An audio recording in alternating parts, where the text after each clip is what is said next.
Welcome everyone. Look, when my good friend, colleague, and partner in health, Victoria Skovinskas, and I got together, and it was like kind of a spontaneous moment, one of those life epiphanies, that we decided to put together a program that is now called Fundamentals of Blissology, or Fun and Bliss, or Fundamentals in the Sun today, as it appropriately is entitled.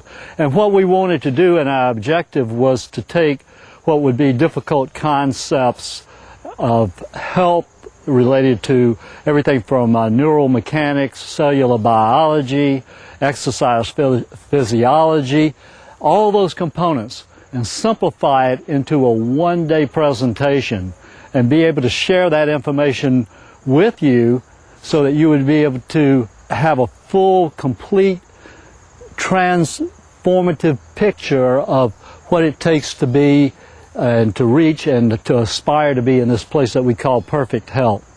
So we're going to start off right now with one of the components, which is working with energy. And what I would like for you to do is just stand up, if you will, and you can do the standing or sitting. So if you find out that for some reason that you need to take a seat, you can do so. I'd like to start by giving you just a brief background of Qigong, okay, because that's what we're doing. In most places, sometimes it's called and referred to as Qigong. Is correct pronunciation coming out of China is Qigong. Is spelled two different ways, and so I want to kind of clarify that, so you'll know when you see it written down somewhere you're still doing Qigong. It might be C-H-I, separate word K-U-N-G, or one word Q-I-G-O-N-G. It's still Qigong no matter how it's spelled. Okay? The Qigong actually originated in China 5,000 years ago, about the same time yoga did in India. So that's a kind of a parallel way of thinking about these two disciplines. Actually, archaeological findings have shown that hieroglyphics take it back to 11,000 years in Mexico, and it's known as Qinam. But this is something that's relatively newly discovered and not talked about very much. Qigong is literally qi, energy, gong or gong, work or action. So we're talking about energy action. Now we all talk about energy all the time, and how we know that we're energy, we're looking at energy, we're feeling energy right with the trees and where we're at in this beautiful location and setting. The air moving is energy. But just as a point of reference, so there's absolutely no confusion about it, and I do this in every one of my workshops, no matter where I am. If nothing else, it just kind of brings us back to the reality that we are working with something that is very tangible, not something that we're speaking about metaphorically. So if you'll hold your hands in front of you about 6, 7, 8 inches apart, okay, and just get that sensation and move the hands just a little bit. Now I want you to imagine or visualize or pretend that you've taken the fingers and you've slipped them into a rubber band. Now the inclination, if you held it in a rubber band, is going to want to pull those hands together, right? Okay? And close them tight. Well, we're going to expand on that. So again, visualizing, pretending, imagining.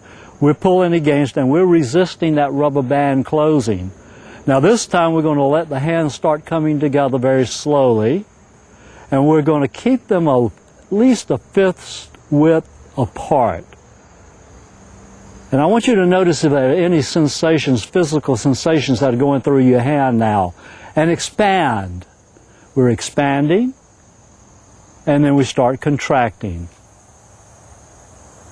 Again, coming to within 2 or 3 inches, expanding, contracting, expanding, contracting. Now, do you notice a fullness between the hands? Anybody notice any tingling going on? Anything else that anybody is feeling?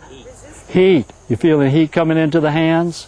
Okay, a little bit more dense in between. Play with it a little bit, just like you're molding Play-Doh. What you're feeling is very literal.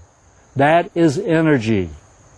Now we're going to take that energy, we're going to turn the hands so they face the earth, and we're going to release it.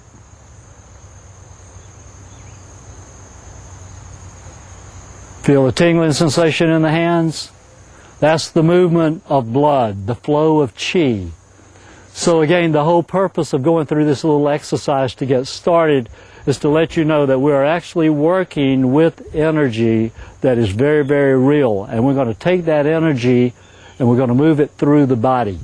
In the Eastern way of thinking about health, if you have any kind of distortion or congestion or conflicts within the body, then you develop pain, or you'll develop possibly, say, tumors, because you are not getting the flow of the chi or the flow through the blood. In the allopathic model, you're thinking more in terms of the flow of the blood. In the Eastern way of thinking, we're thinking more in the flow of chi. But we're still talking about the same thing. We're talking about oxygenating the body, bringing oxygen into the body, oxygenating the cells, removing places that have any kind of blockage in it. For example, this tree right here, what would happen if it was not getting the sap rising to a certain limb? That limb would become dead and it would fall off the tree. So if we make that kind of analogy with our own physiology, if we are not getting the flow moving through an arm, then we start developing some sort of symptoms that would go along with that. If it's not going into the hands and we are not expanding, then we're contracting and it becomes very arthritic. You could have bursitis up here. So there are all different types of physical ailments that come from just not having the flow of energy moving through the body. So the first part of what we're doing today is going to be actually taking this energy through intention, through breath, through movement. We're going to take and harness it and move it through the bodies to clear out any places of obstruction or blockages or congestion. All that makes sense? Yeah, makes perfect sense when we really think about what energy is and how we can utilize it to our own benefits for health. So the first thing we're going to do, I'm going to teach you 3 forms today, and they're really easy to do. And the first one is called patting down the chi, patting down the chi. So what we're doing, we're becoming our own acupuncturist without the use of needles. As most of you probably know, acupuncturists put needles in a certain area of the body where there is some sort of block or obstruction to it, and it allows it to start flowing again. Think about a river flowing down from the mountains to the sea. And as it's moving down, there's a block, there's a boulder, for example. But when it gets to that boulder, the water will move around and continue on its way. But if a beaver has built a dam and has blocked that flow, then you're going to have a problem with the flow of the stream. It'll overrun the banks. Pretty soon you have erosion. You have a lot of other problems that are going to come about as a result of it. We're doing the same thing with the body, okay? We're just opening up the flow so that we don't have any impediments at all, and the body becomes more alive, more alert, more vital. So the first movement is going to be, and what I'd like for you to do is just use me as a mirror image. So you're looking at me, I'm going to hold out my left arm, you hold out your right arm. You might need to space yourself a little bit further apart. We're working the meridians, once again, just like you would do in acupuncture, except with instead of the insertion of the needles, we're going to use our hand and we're going to start patting. We're going to start at the center of the chest. And so your right arm out, my left arm out, and just start tapping. This stimulates the thymus. And we're going to start moving up toward the shoulder area. The shoulder. Coming down the upper arm, and you can bend the elbow. This is a very relaxed way of doing things, and it doesn't take long. Coming to the elbow. Moving down along the forearm. Remember, we're running the whole meridian lines, the mapping of our body to the top of the hand. Now we're going to do the first tricky part. That tricky part is we're going to take the patting hand, the one on top, we're going to flip it under the hand that's extended, and we're going to clap the hands together. Okay. Very good.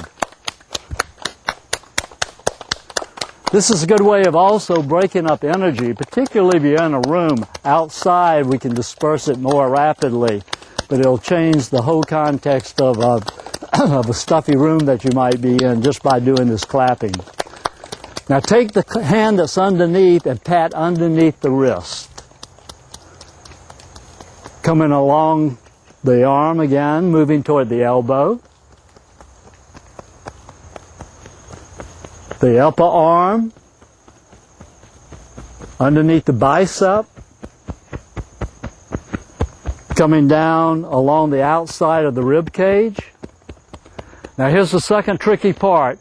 This is going to be the challenge. This is where the mind is really working or not.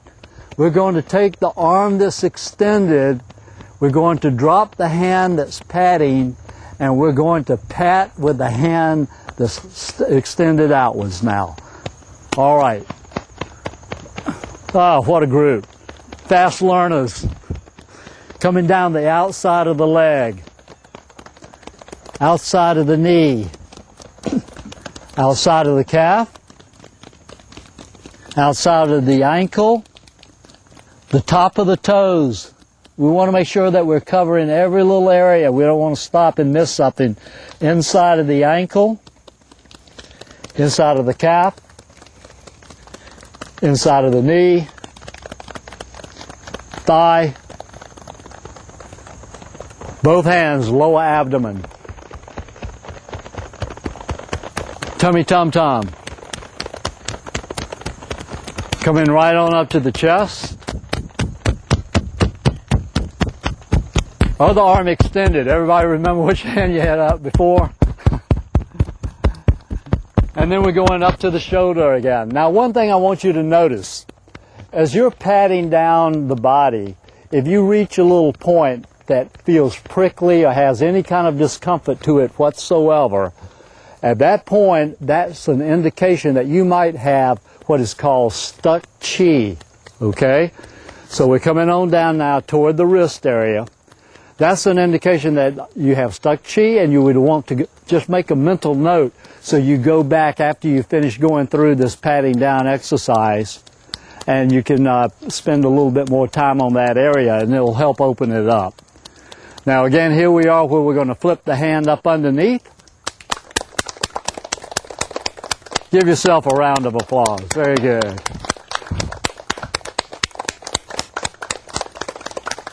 Moving right back up under the wrist.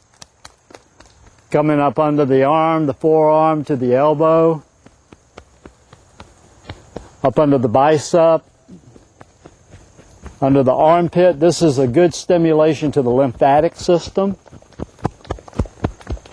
Again, coming down along the outside of the rib cage. And now drop the extended hand and pat with it. Let the wrist really go limp. Just kind of flopping around, coming down along the outside of the thigh, knee, calf,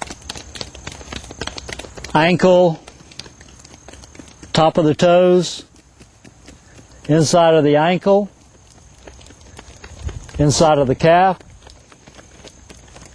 inside of the knee, thigh, lower abdomen, tummy tum drum, right on up to the chest, both shoulders, back of the neck. Lightly tap the top of the head, Hands over the eyes. Breathing into the hands, or from the hands into the eyes, directing the energy. Notice the breath. Notice if the heart rate has increased at all. You should have more of a calmness with the breath now, a little bit deeper breath. And now just drag the hands across the face, letting them slide down the front of the face, to the chest, coming down the center line, stomach, front of the legs, knees, shin bone, coming off the front of the two toes and pull away from it. And then shake that out. Now reach up as high as you can on the back area, around the kidney area, and coming down around the kidney from the lungs, kidneys, down along the back of the buttocks, the back of the legs, back of the knees, all the way down off the bottom of the heel. Take that, shake that off to the side, grab the shoulder of your right arm, pull right down and pull off the two fingers from the thumb, throw that off. Do the same for the other arm, throw that off, rub the hands together.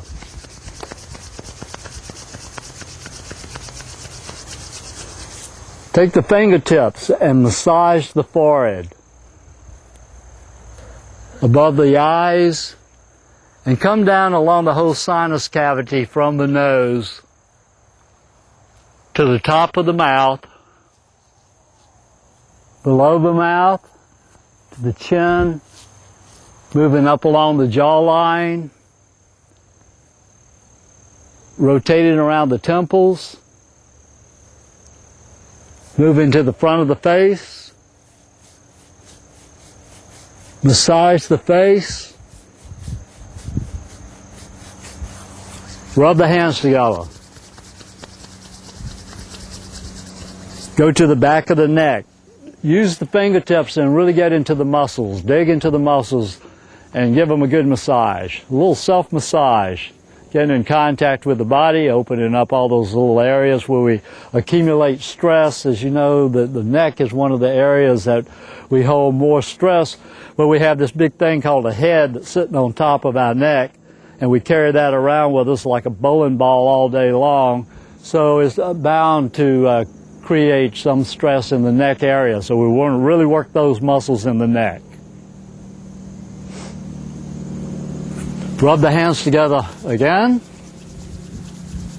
and then take the index finger and go inside the ear being a microcosm of the entire body.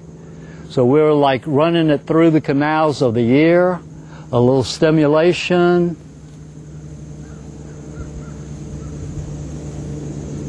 And then just gently tug on the earlobes.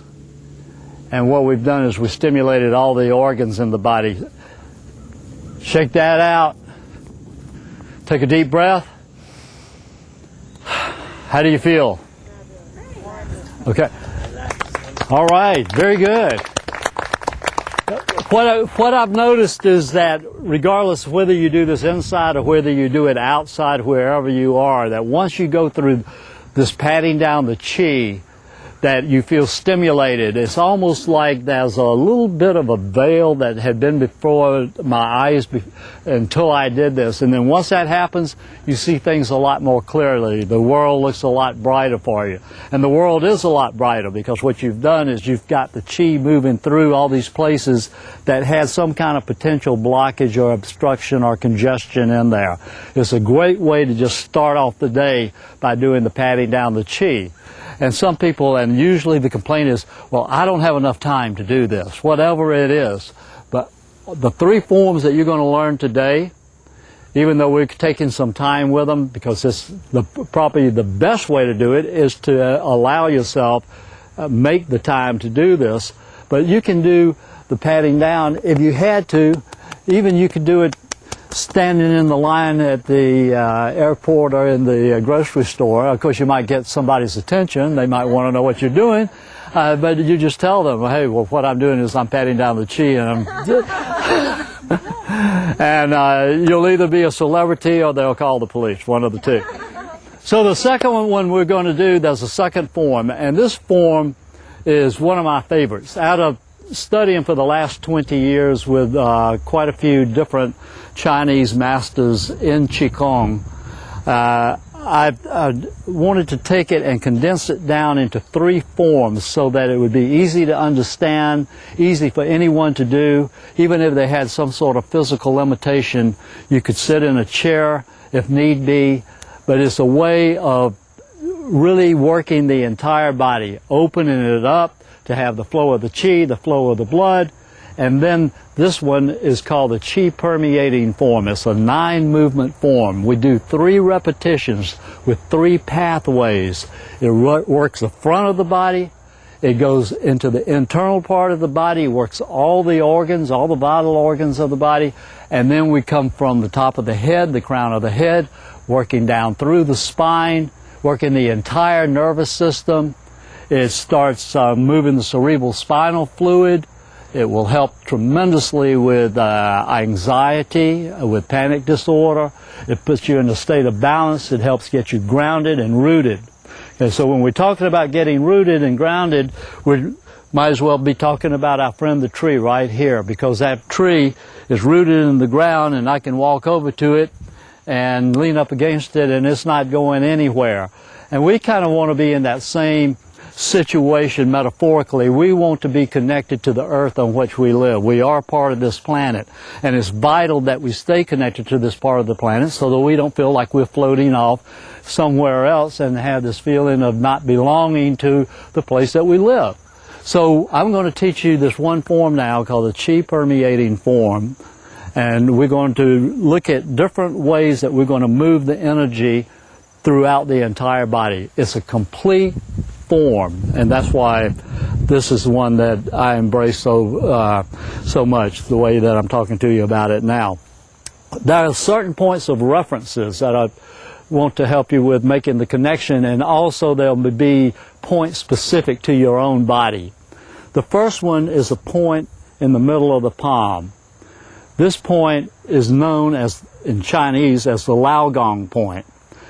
It's the point that when you're working with energy, or you're working, say, as a private practitioner with Qigong for healing, and someone has a specific problem, maybe with a liver or a spleen problem, you can use this point to bring the chi out, or the energy out, and work that area and open it up. So that's the point that we want to have a relationship with. If you close your palm, where the ring finger touches that point in the palm would be that energy emission area. Okay, so we're going to be working with that. Okay, that's one of the points. For example, in Tai Chi, and you're probably more familiar with Tai Chi perhaps than Qigong, and the movements, each one of them has a martial arts application to it. But you'll notice that when you see the Chinese master moving, his hands are open, the palms are open like this, so that that chi is being emitted. And even with the movement, which they call ward off, neutralize, press, pull, and push, you have this part open. So we're going to make the connection of this very, very powerful release point to the top of the head. La corona de la cabeza, they would say in Spanish. It's the crown of the head.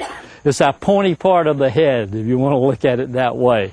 And the way we can find that point specific, and this is only for your own reference, but I think it's very important that you know this, and then you don't have to think about it anymore. If you take the base of your palms, put them on the top of the ears, let the hands overlap, and where the middle finger comes together on the center line of the head, that's going to be the corona, or the crown of your head. All right? That's the highest point of your head. So that when we're doing this form, we're going to drop the chin just ever so slightly so that that point is the highest point. Okay? The other points that you want to be aware of are the point that corresponds to the point in the palm of the hand. And that point is going to be in the bottom of the foot. We sometimes refer to it, and I might refer to it as we go through the form, as your bubbling well. It's the place that we release all the toxins that are in the body. We release all the negative energy that's in the body. We release it to the earth so that it can be cleansed and recycled.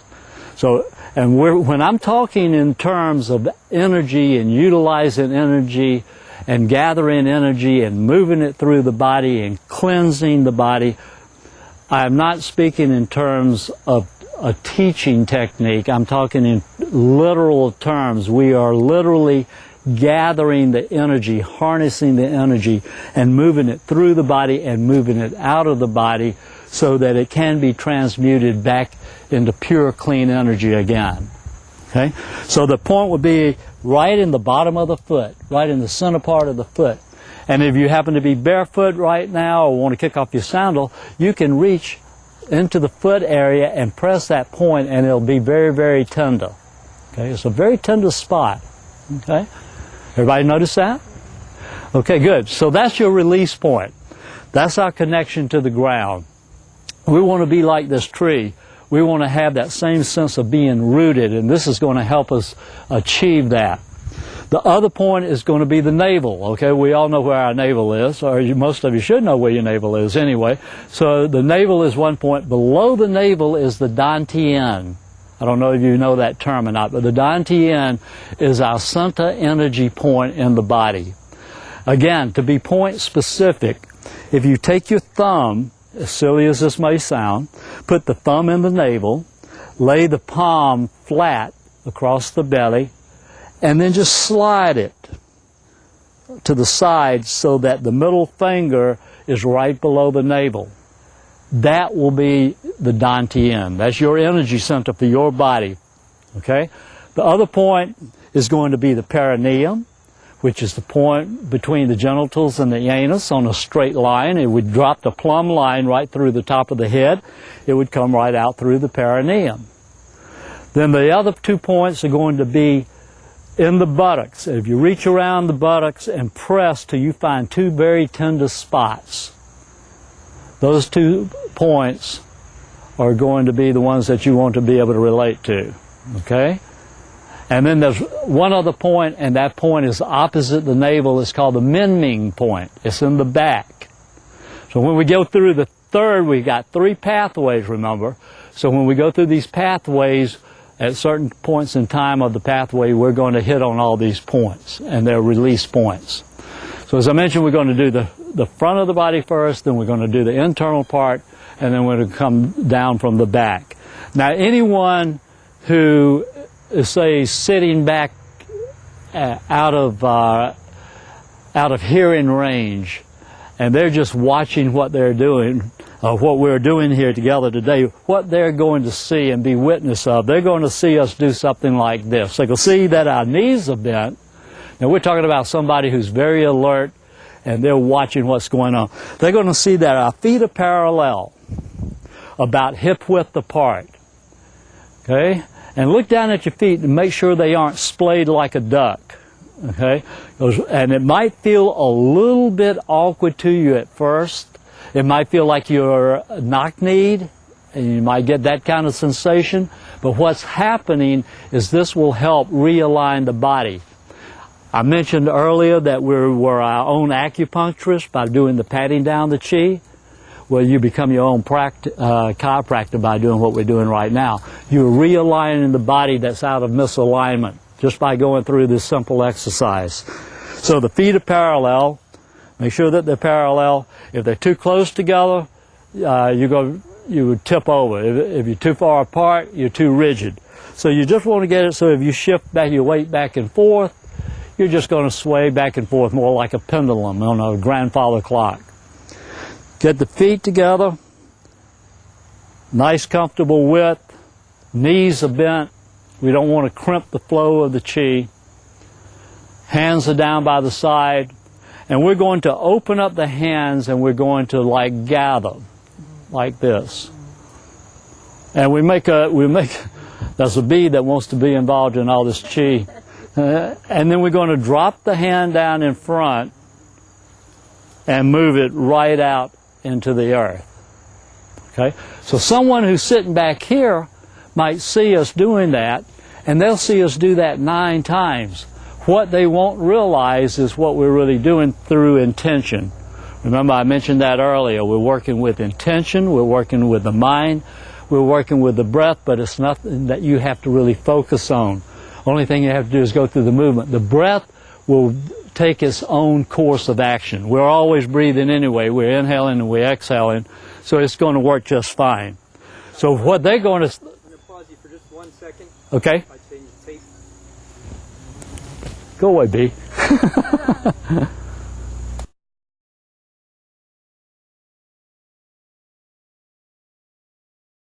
Oh, yeah. They're going to be all over that.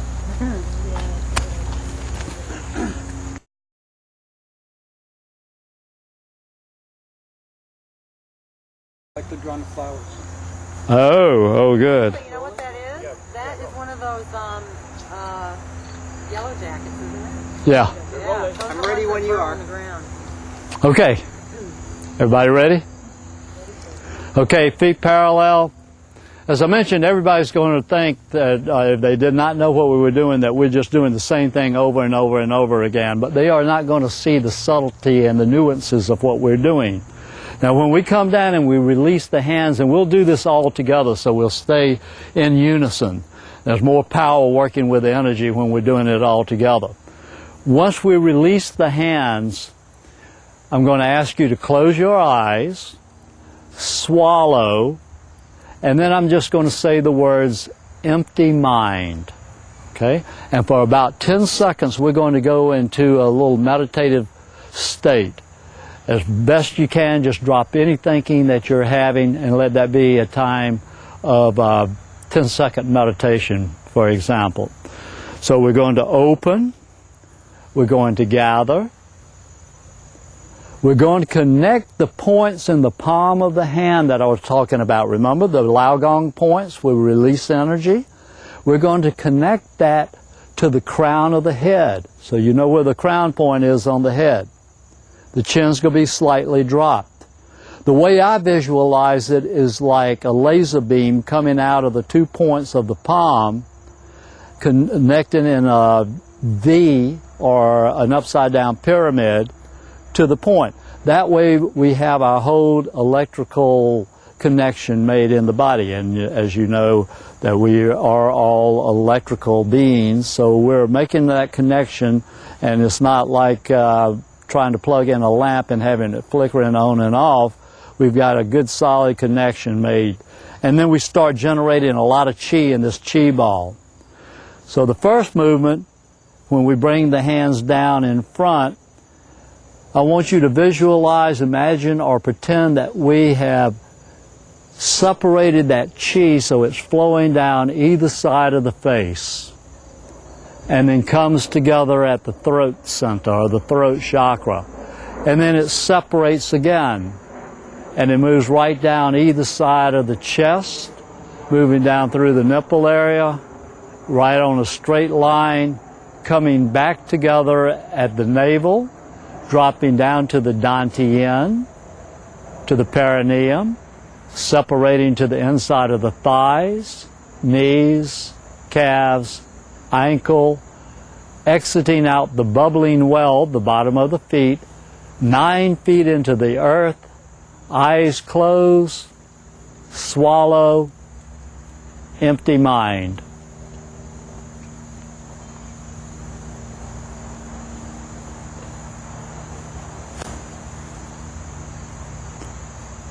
Open the hands, open as we have like a bucket or a shovel, and we want to like scoop out of the earth, bringing the energy up, making that connection again.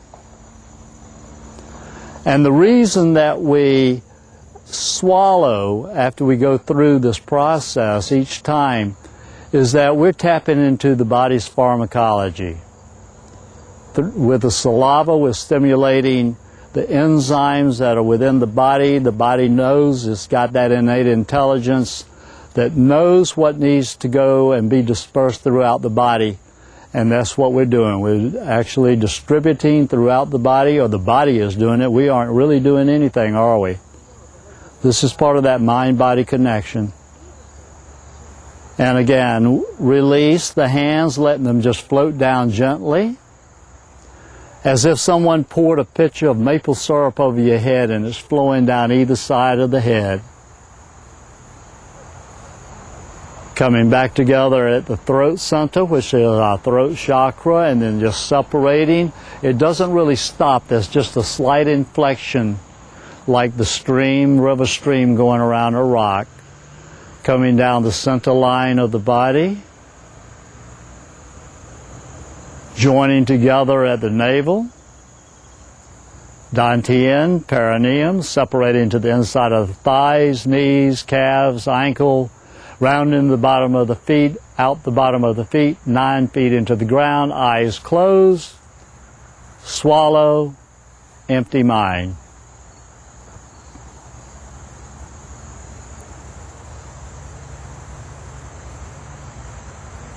Open the hands. Gather, scooping the energy. You might feel a heaviness in the hands now. Paying full attention to the feeling, the sensations that you're having within the body, connecting the points in the palm to the crown of the head. You might even feel as if this big round ball that you're holding wants to push the arms apart. You might even feel a vibration in the arms. That's all good.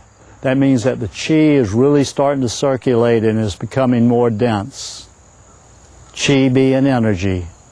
And we release for the last time for this first round, coming on the outside of the face, outside of the jaw, coming together at the throat center, separating, flowing out, moving along both sides of the chest, coming together at the navel, straight line down to the perineum, separating to the inside of the thighs, knees, calves, ankle, rounding the feet, out the bubbling well, 9 feet into the ground, eyes closed, swallow, empty mind.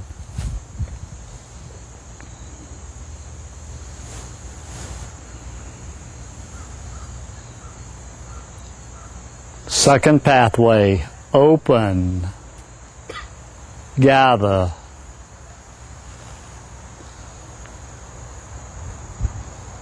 connect. This time we're going to compress the chi, the energy, down through the center line as if we're going through the top of the head, releasing. Very similar to a cylinder working, a piston working within the cylinder of a car. So we're filling the entire inside of the head, moving down through the throat center, moving into the thorax area. So we're cleansing the heart, the lungs, all the organs of the body, right on down to the liver and the spleen. We've worked the kidneys, down through the colon, straight line now, all the way down to the perineum. We separate this time into the bone marrow of both of the legs, so we're staying on the center of the alignment, all the way out the bottom of the feet, deep into the earth. Eyes closed, swallow, empty mind.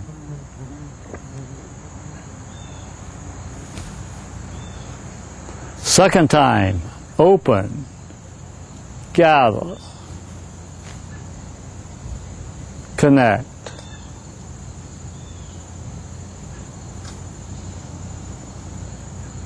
Make sure that the knees are bent.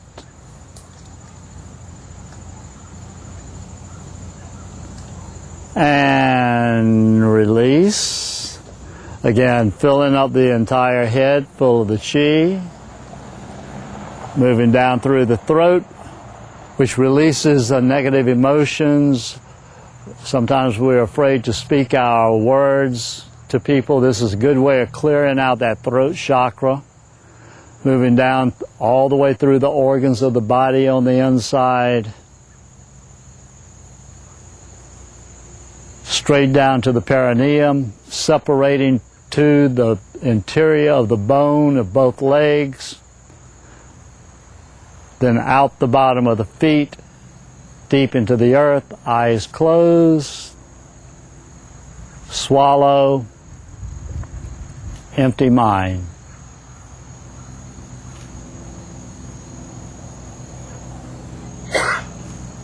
Let's do that one more time now. Open, gather, connect, and release.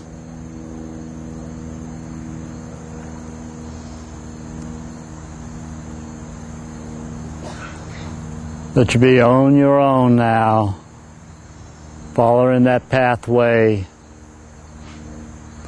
letting everything go. And I say 9 feet into the earth just to make sure that it clears the legs, clears the calves, and it clears the feet, and all that is moving into the earth.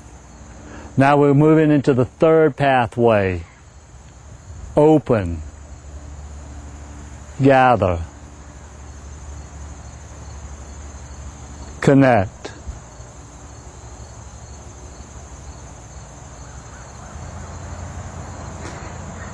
and we're going to release. And even though the hands are floating down the front of the body, we're following a pathway in our mind from the crown of the head, coming down the back of the skull, the back of the neck. In your mind's eye, it would almost be like the fingertips on either side of the spine, just on the outside or under the skin, vertebra by vertebra, opening up the vertebra, really expanding. Coming straight down the back until we reach that point that's opposite the navel, called the Menming point, and we separate to the 2 points in the buttocks, and then we allow it to flow over the outside of the hips, outside of the knees, calves, ankle, rounding out the bottom of the feet, the bubbling well, deep into the earth, eyes closed, swallow, empty mind.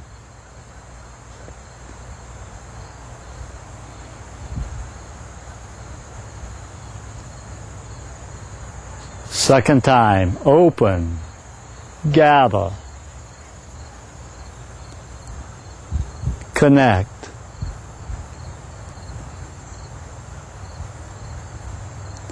and release, following the point from the crown down the back of the head, the back of the neck, and again, it's like a mental massage moving down either side of the spine, opening up the places to allow the nerves that might be compressed slightly, creating an irritation between the disc and the vertebra, to expand. Moving down till you reach the Menming point opposite the navel, letting it flow to the 2 points in the buttocks and over the outside of the legs, knees, calves, ankle, out the bottom of the feet, deep into the earth, eyes closed, swallow, empty mind.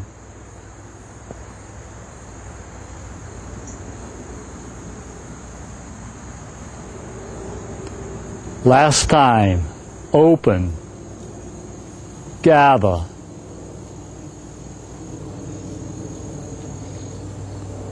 connect,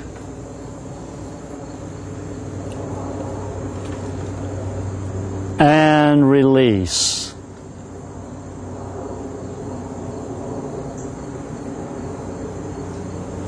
the back of the skull, back of the neck, massaging the back, flowing, everything at ease. No effort. All the way to the point opposite the navel, separating to the buttocks, flowing on the outside of the hips, thighs, knees, calves, rounding the feet, out the feet, deep into the earth, eyes closed, swallow, empty mind.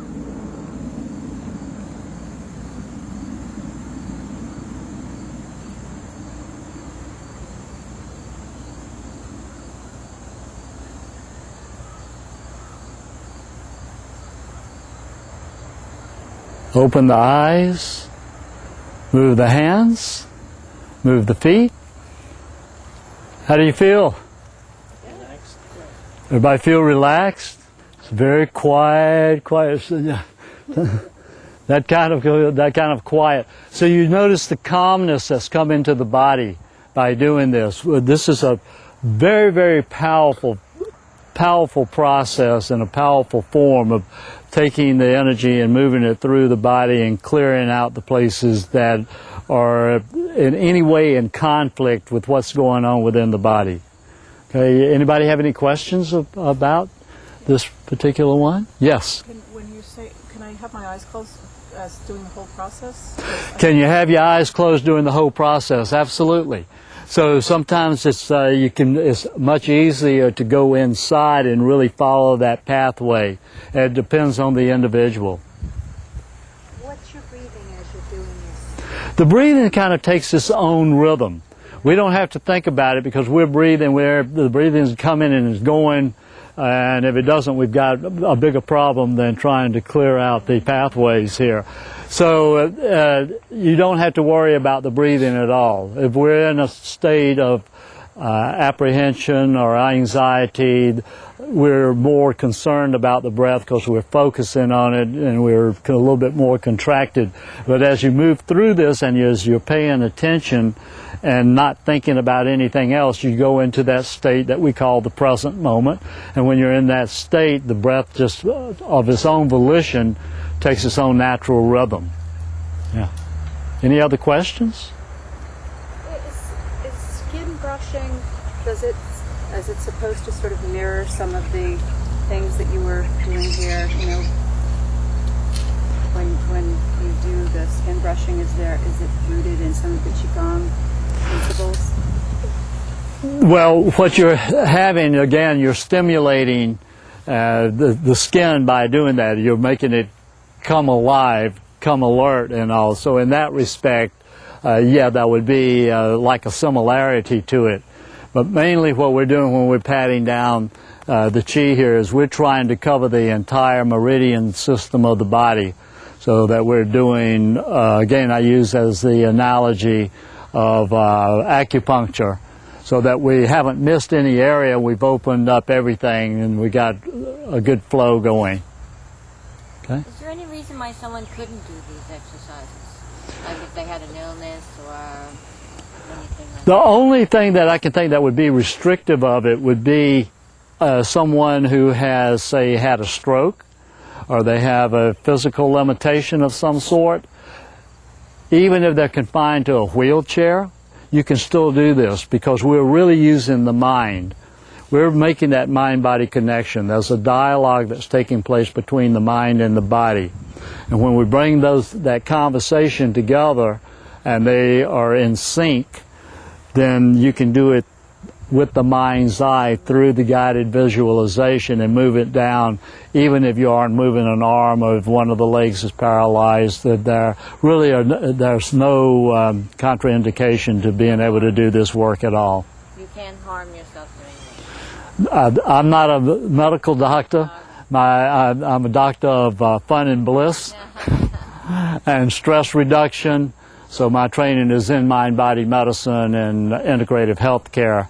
But to my knowledge, there's no harm, and after doing this for years and years and training with a number of people, there's been nothing that's reported that would be contraindicative of doing this kind of work. We're working with energy, and we are energy, and so what we're doing is we're just harnessing it and using it for our benefit. Okay?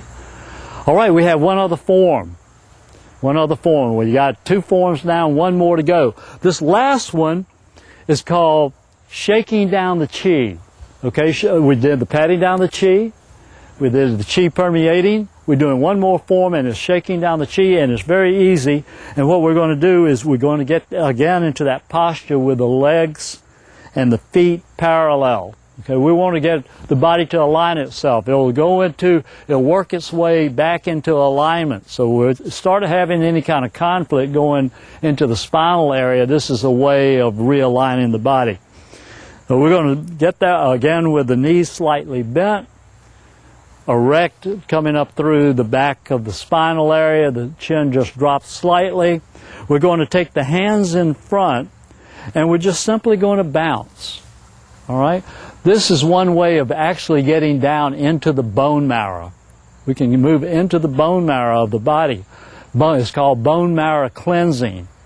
It's one of the only few forms that I've ever come across where you can get that deep into the body and start clearing out the bone marrow itself. So we're just bouncing, and allow everything to flow through the body and out through the bottom of the feet into the earth.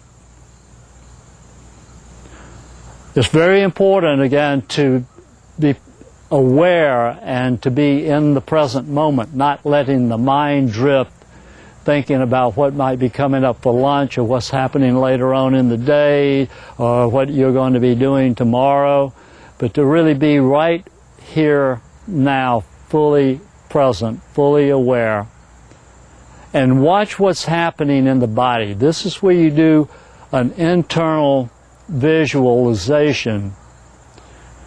Notice if you're holding any tension anywhere. It could be in the shoulder blade.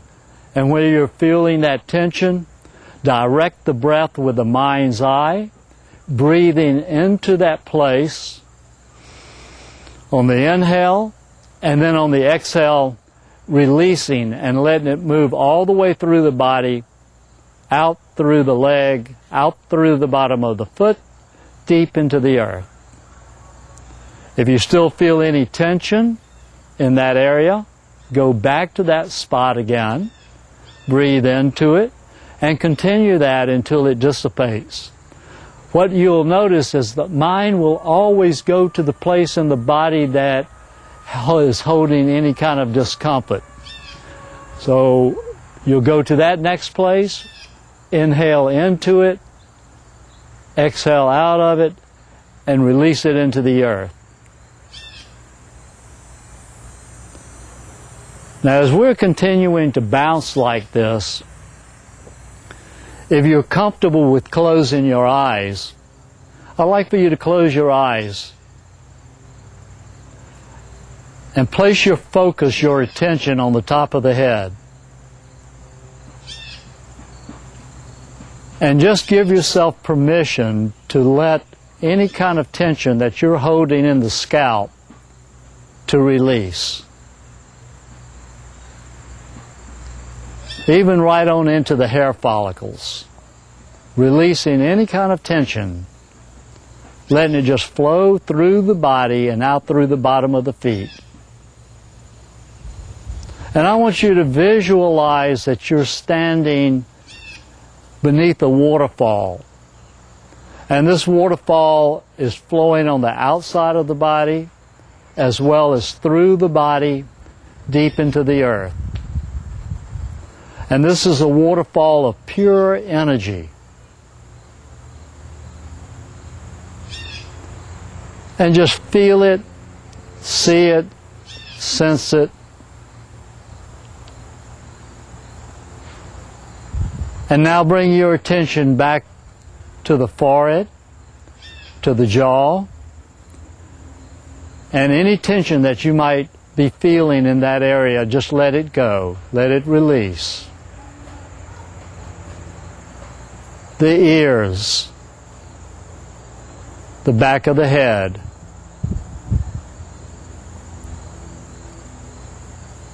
the teeth even, the tongue. Let the tongue relax. It usually just hangs out in the mouth, lightly pressed up against the roof of the mouth, and just let it relax as well. The back of the neck, the side of the neck, the front of the neck. Drop the shoulders. There's a tendency to raise the shoulders up, hike them up around the ears, and the more the accumulated stress during the day, the tendency is for them to rise up. Relax the arms, relax the hands, the wrists, relax all the internal organs of the body, just directing your intention to all the organs on the inside of the body, the heart, the lungs, the kidneys, and relax the buttocks. That's another area that we have a tendency to pull tight. The pelvic area, relax the pelvic area. The thighs, the quadriceps, the knees,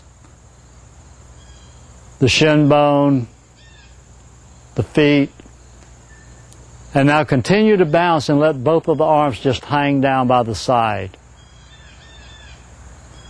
Again, if you're comfortable, eyes closed, notice if there's any place that the mind wants to go saying, this doesn't feel quite right, it doesn't feel quite comfortable.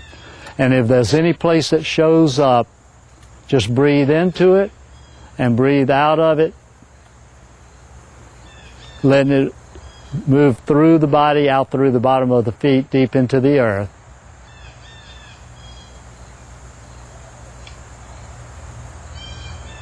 Shaking down the chi, releasing any tension that we're holding in the body.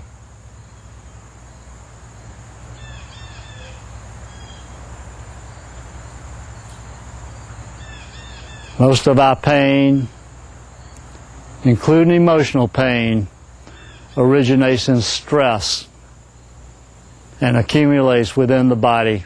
So we're letting that go, releasing it all.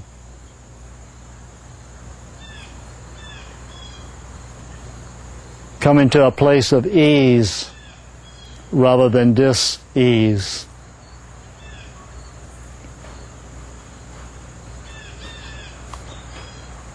And now, just slowly close the eyes if you don't already have them closed, and slowly come to a stop.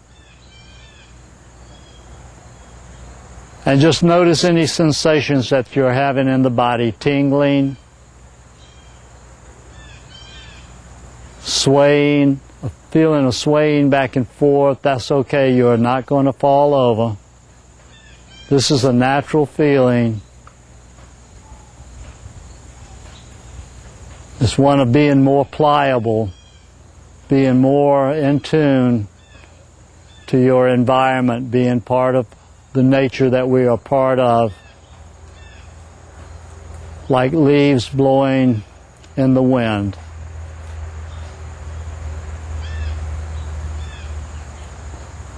And now just very slowly start letting the eyes open.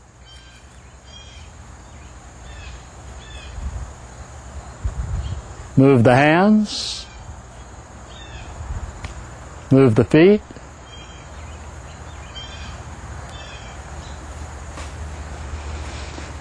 How do you feel? Wonderbar. All right. Well, welcome to the world of Qigong. Thank you. You're welcome.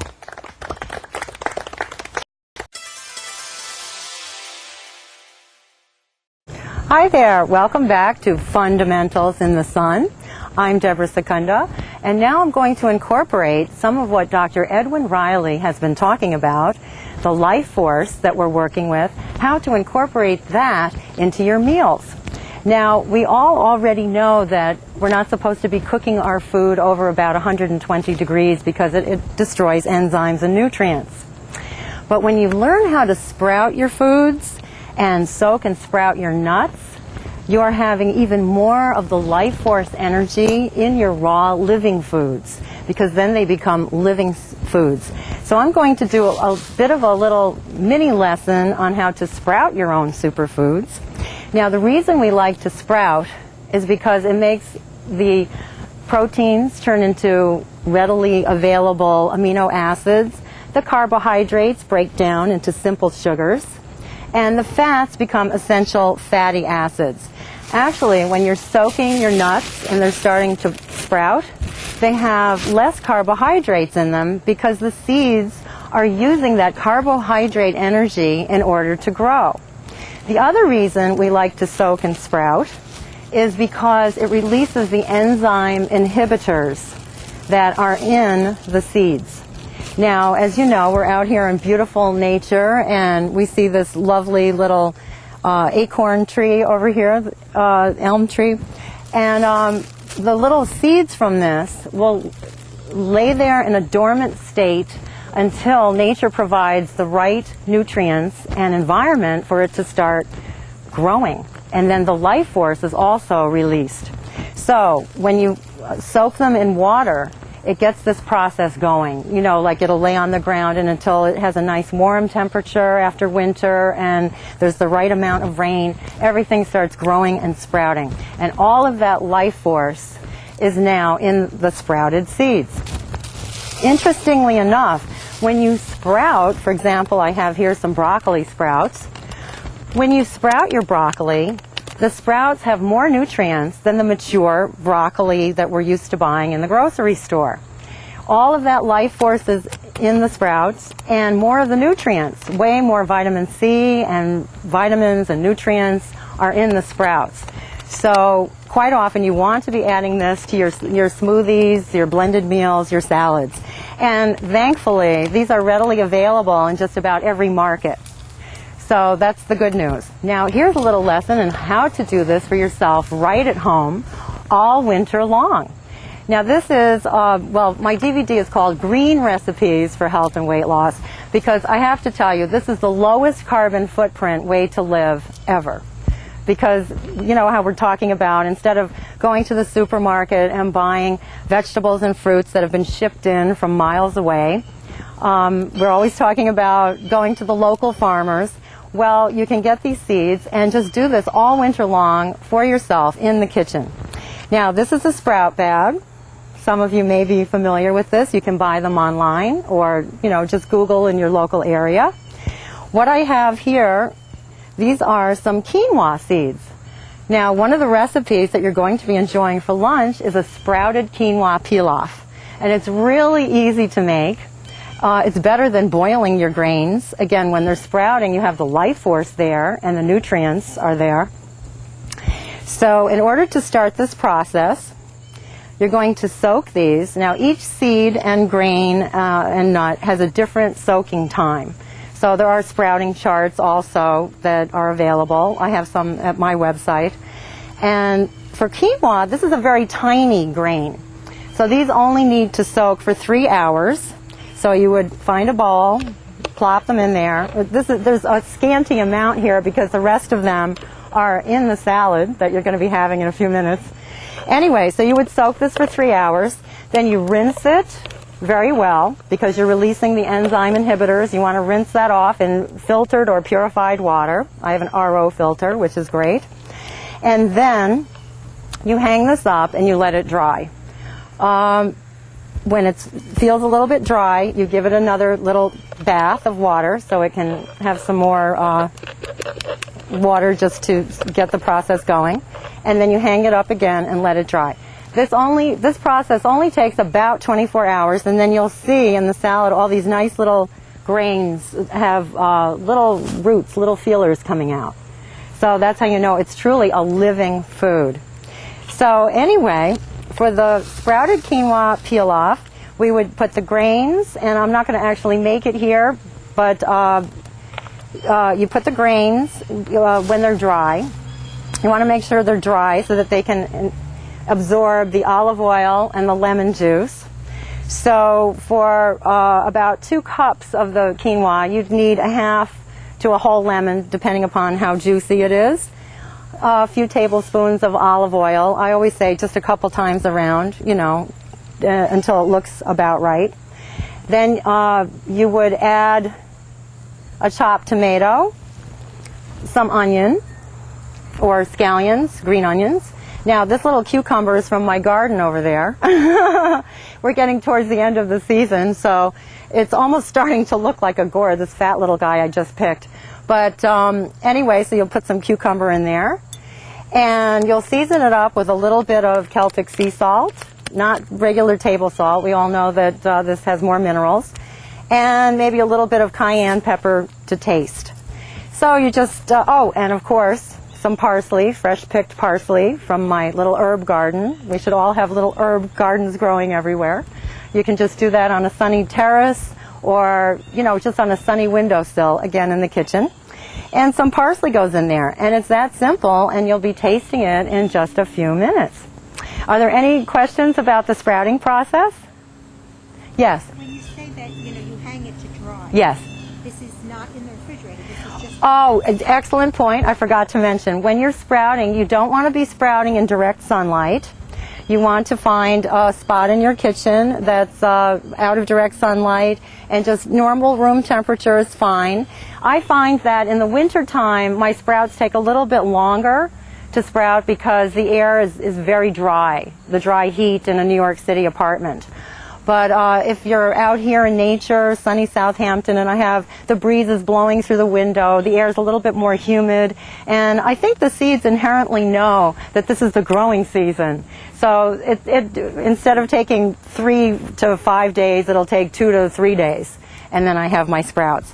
Now, I'm just going to walk over here for a second, and I'm going to grab one of these water pitchers, because I'll show you a great way to hang your sprout bags, and this is also a great way to travel.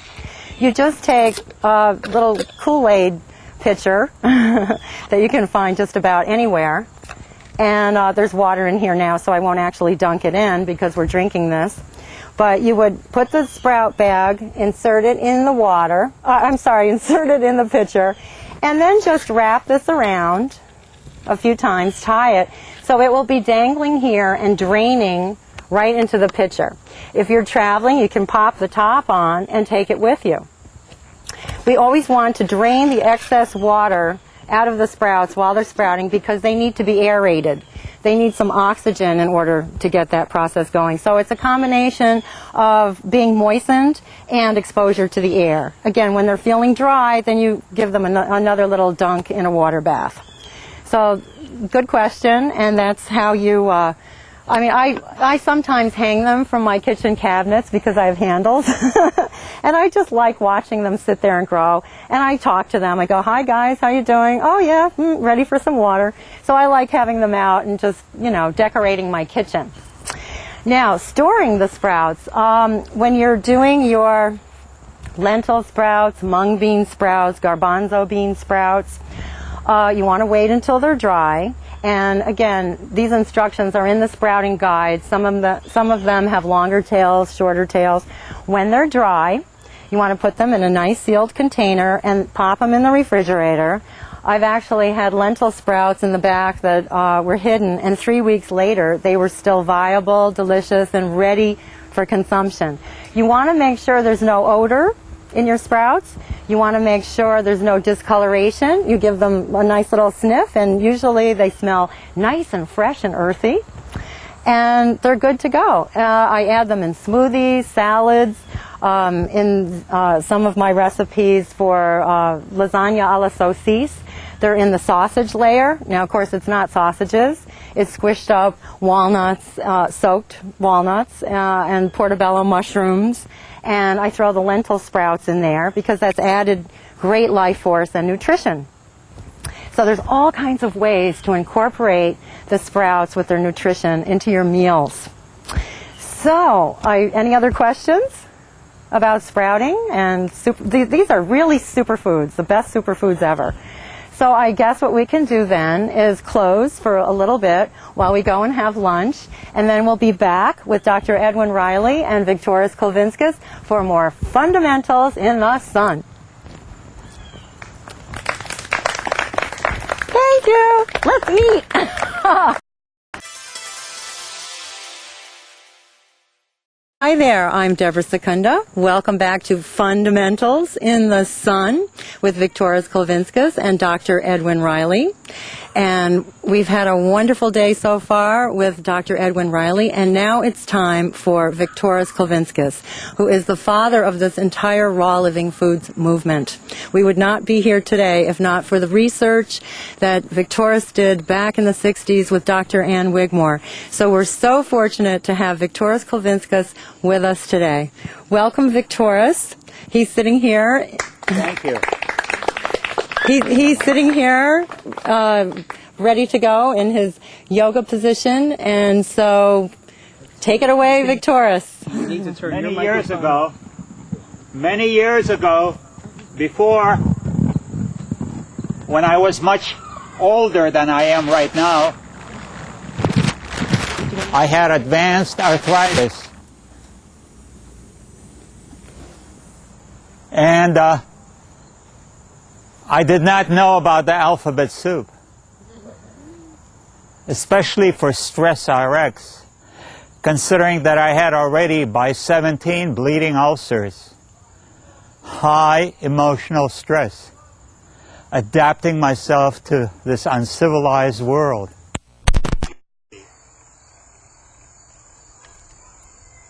Which is an Essene tradition. It says a time will come when the children will once again study the laws and follow the commandments. And there will be no more aging. There will be no sadness or disease. All shall live in youthful bodies. That's great for celebrities. Into their thousands of years of age. Is it possible that they were doing the sacred mushrooms when writing these scripts? Or something even more ambiguous as smoke?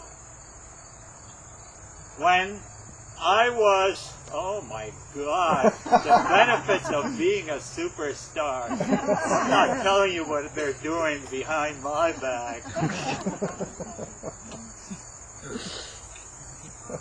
Don't stop.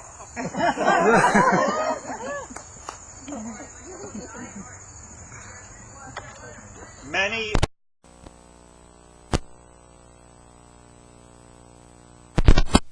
prior to that studied electrical engineering, theoretical physics, and taught mathematics, pure mathematics, which is the gymnastics of the mind. And eventually,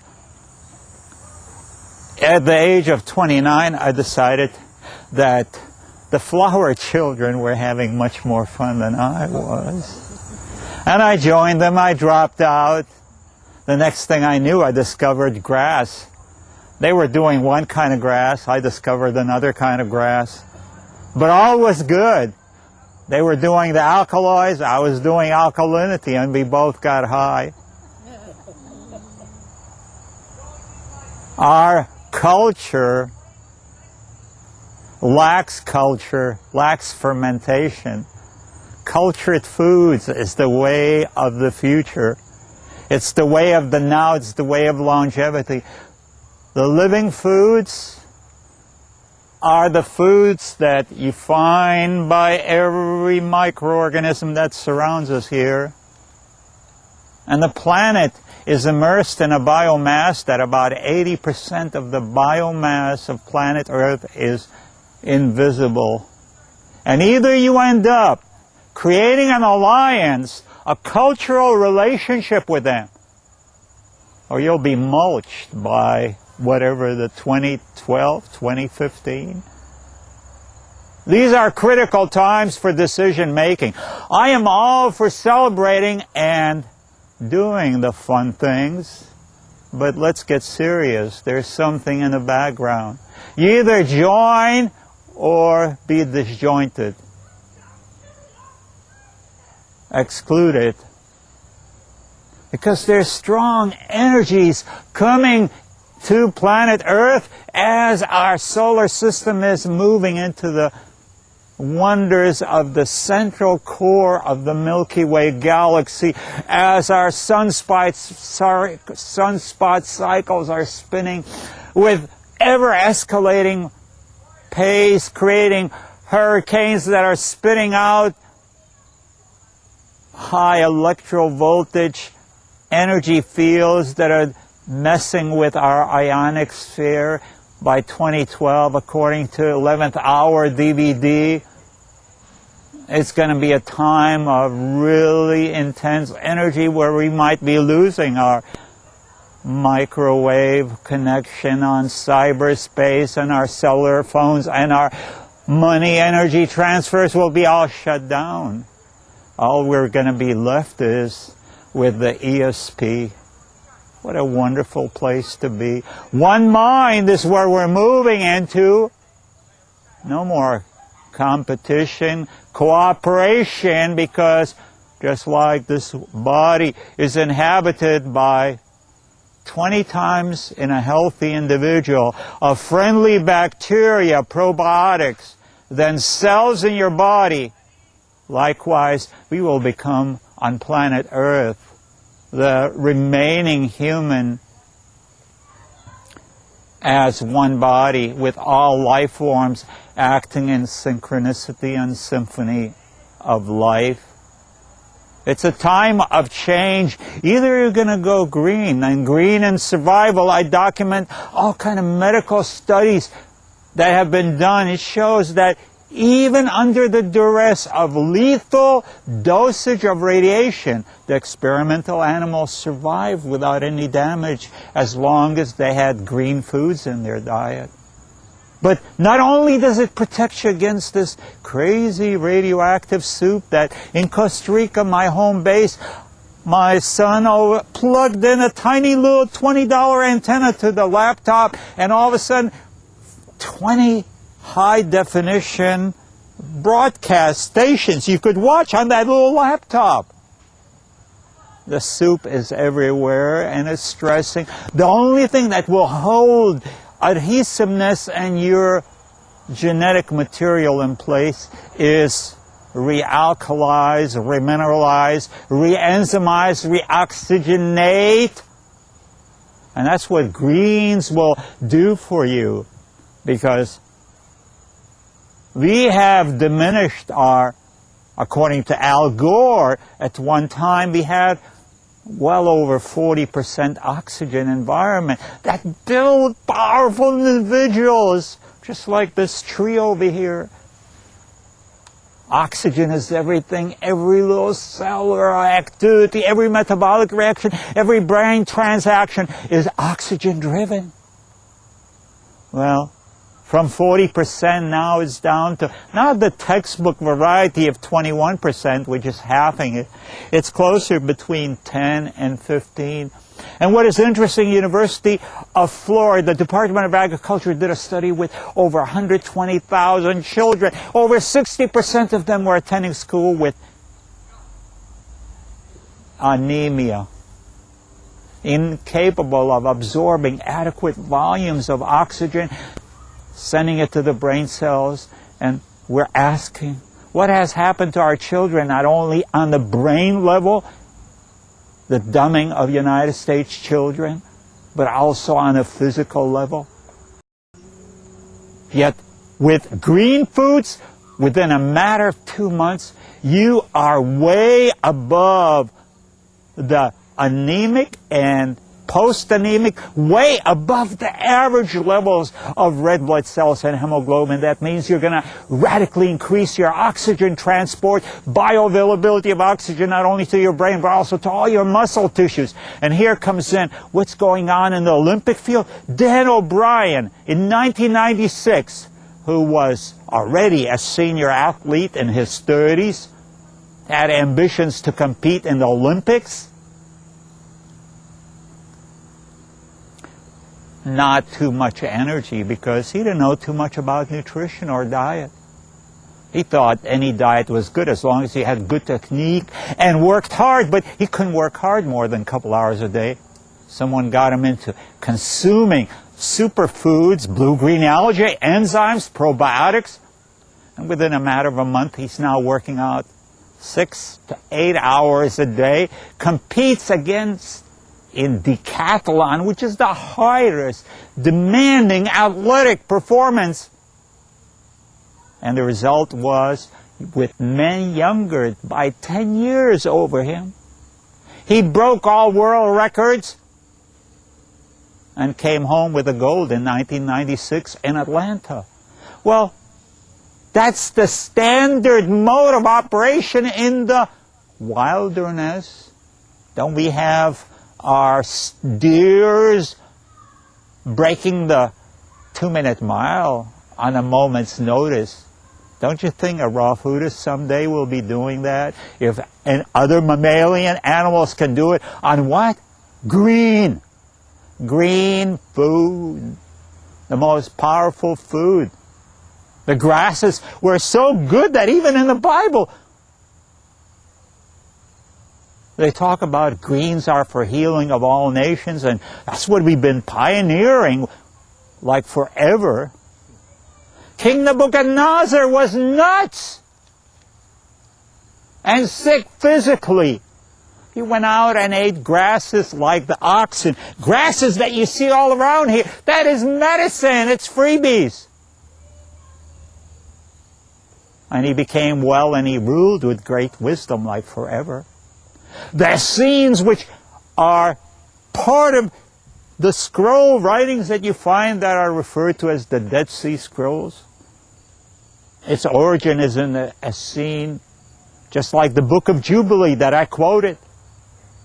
The Essenes lived on biogenic foods, sprouted seeds, like what we do at Hippocrates Health Institute that I pioneered with Ann Wigmore over 40 years ago. Their diet centered around the most rejuvenating, the most powerful, the simplest, leaving no carbon footmarks.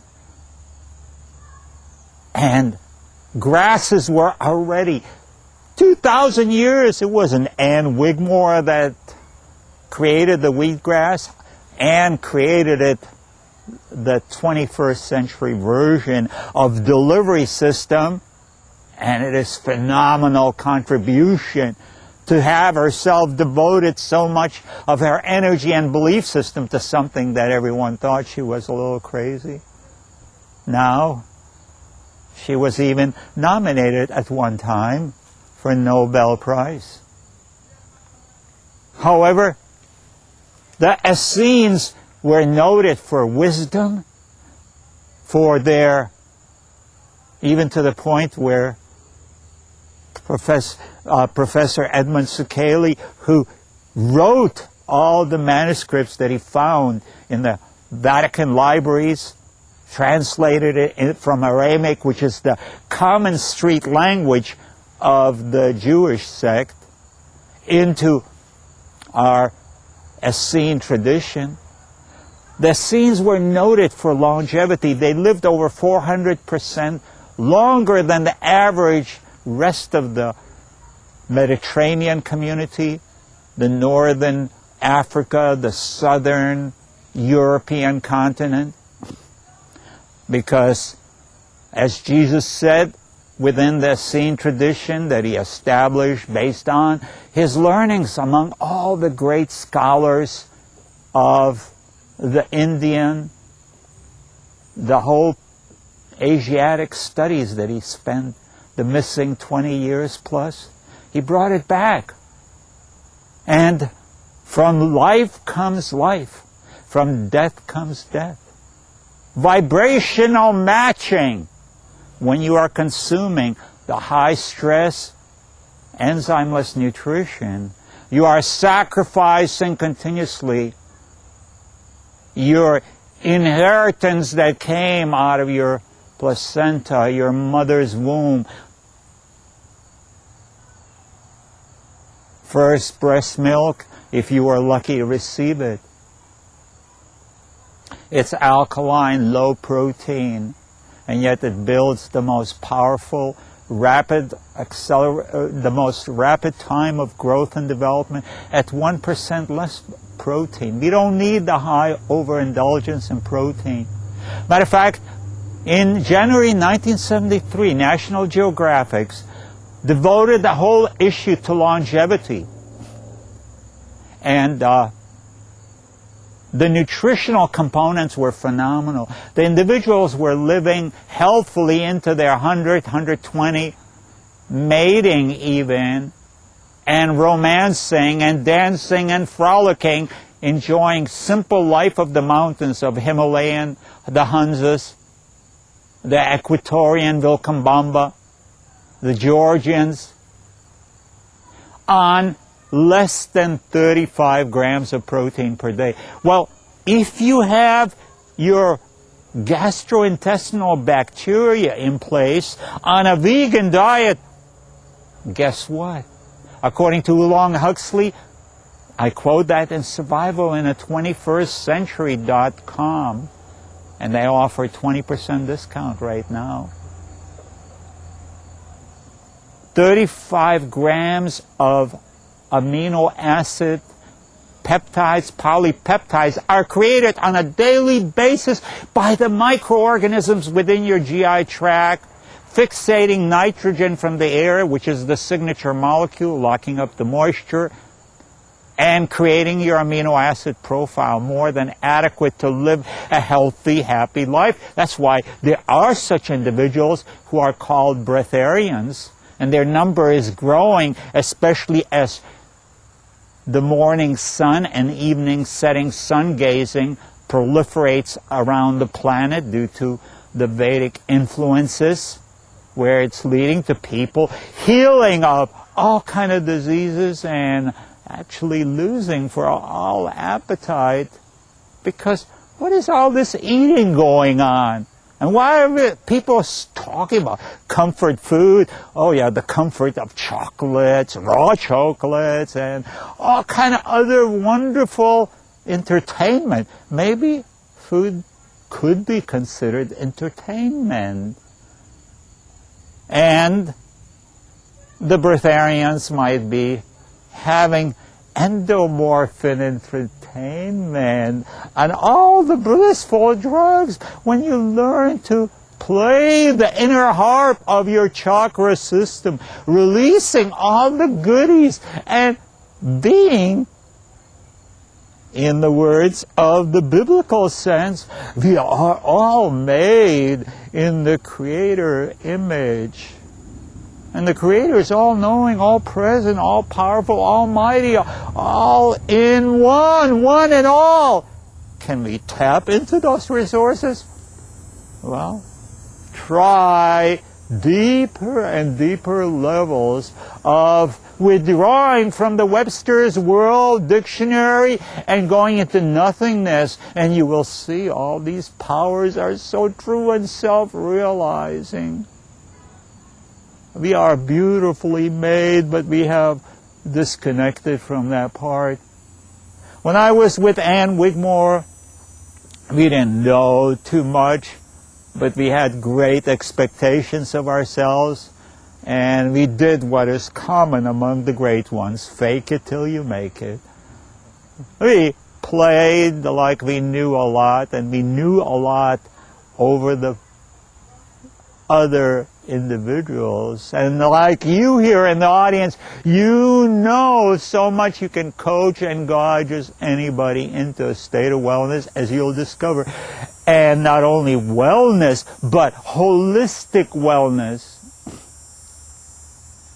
The alternative medical field came into highlights in the 1990s with the publishing of a journal article in the New England Journal of Surgery, where they found already at that time over 100 million more visits went to the alternative healthcare practitioners, though they weren't making the money. Though a decade later, something happened. There was a switch, a cultural switch, which now is expressed with the wellness revolution, the next $1 trillion market.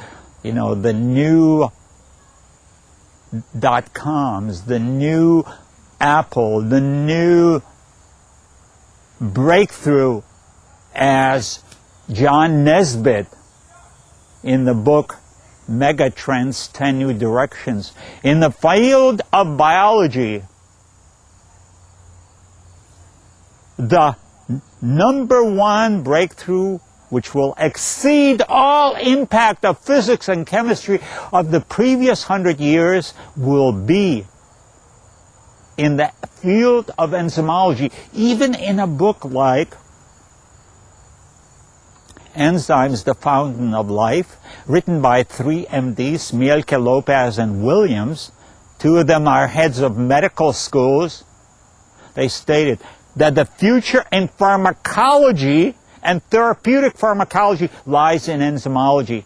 Already in 1960, in Today's Health, the popular version of the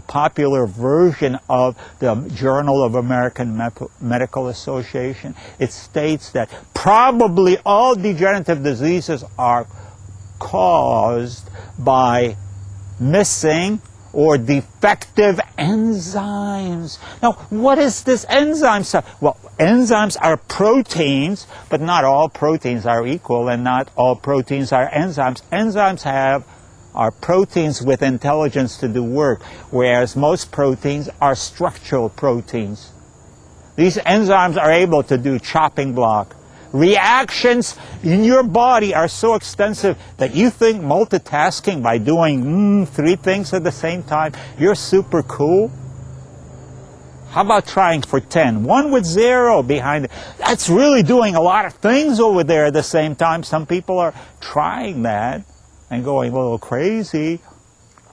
But what if you had added another 0, 100 activities at the same time? What if you added a third 0? That's 1,000. What if you added 27 zeros? That's a big number. That's how many chemical reactions are taking place. Enzymatic reactions driven by over 5,000 enzyme systems in your body every second. That's called the symphony, the dance of life. Our life processes combination of all these microorganisms in conjunction with enzymatic activity that creates and facilitates consciousness, presence, and ability to be and become and to evolve into godlike awareness, to fill out our true passions, our dharmic commitment in this incarnation.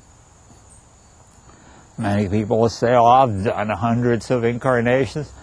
Yeah, well, you kept repeating the same thing over and over. How about doing a new incarnation every year?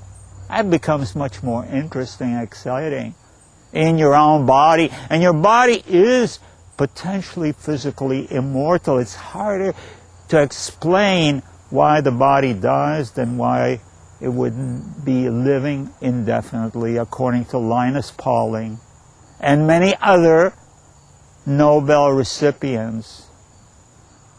The human body, one of the Nobel recipients was Dr. Child. The other one was Julian Huxley of University of Chicago. They've done studies. They've taken worms, which is many a man and woman have been referred to as a worm. Well, we got a gastrointestinal tract that is like a worm, and all kind of tentacles build around it. Well, they took worms and they were able, by allowing the worms to eat their optimal nutrition of a little dirt and fast them periodically. 17 generations later, they were as young as ever and published in medical journals. No, it took me years to track down the resources, but sure enough, it has been done. Of course, there's many other researchers who have done similar things, like they say that the human cells are able only about 80 reproductions. It's called the Hayflick limit. Well, of course, on an optimal laboratory, which is diet, which is a dead food diet. It's acid, It's non-alkaline, and it is enzymeless. It doesn't have chlorophyll.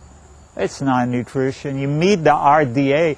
RDA, recommended daily allowances, should be shot away, thrown down the sewers and polluting that system, replaced by really the recommended daily allowances of what? Enzymes, probiotics, superfoods, green foods like aphanoxamenon plus aqua, blue-green algae, grasses, sprouts. These are superlative foods of power. Most people are having a hard time with their erectile experience. The best-selling drugs right now, recreational drugs among teenagers, is, yes, Viagra. What's going on?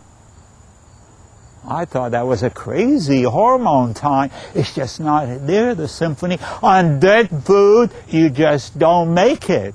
I mean it in more ways than one.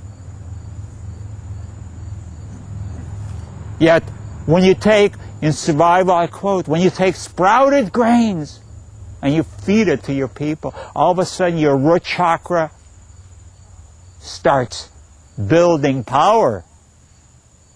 Your libido is experienced. It starts driving into your power section, and through tantric life experiences, you will find that you can play now the symphony of the heart opening up of the unconditional love, the throat chakra of unbelievable creative abilities. But you need the root chakra to be fired up, and sprouted grains do it. The research is there, and one of my good friends, Bennett Lucian, over 60 years has been feeding himself exclusively on sprouted wheat and wheatgrass. He's a tantric priest. He's got over 24 now of devotees who have done it 5 to 20 years, the same dietary approach. That is the fuel of power, of consciousness, of blissful, of joy. There is no need on that dietary approach for comfort foods. Chocolate don't make it in relationship to sprouted grains.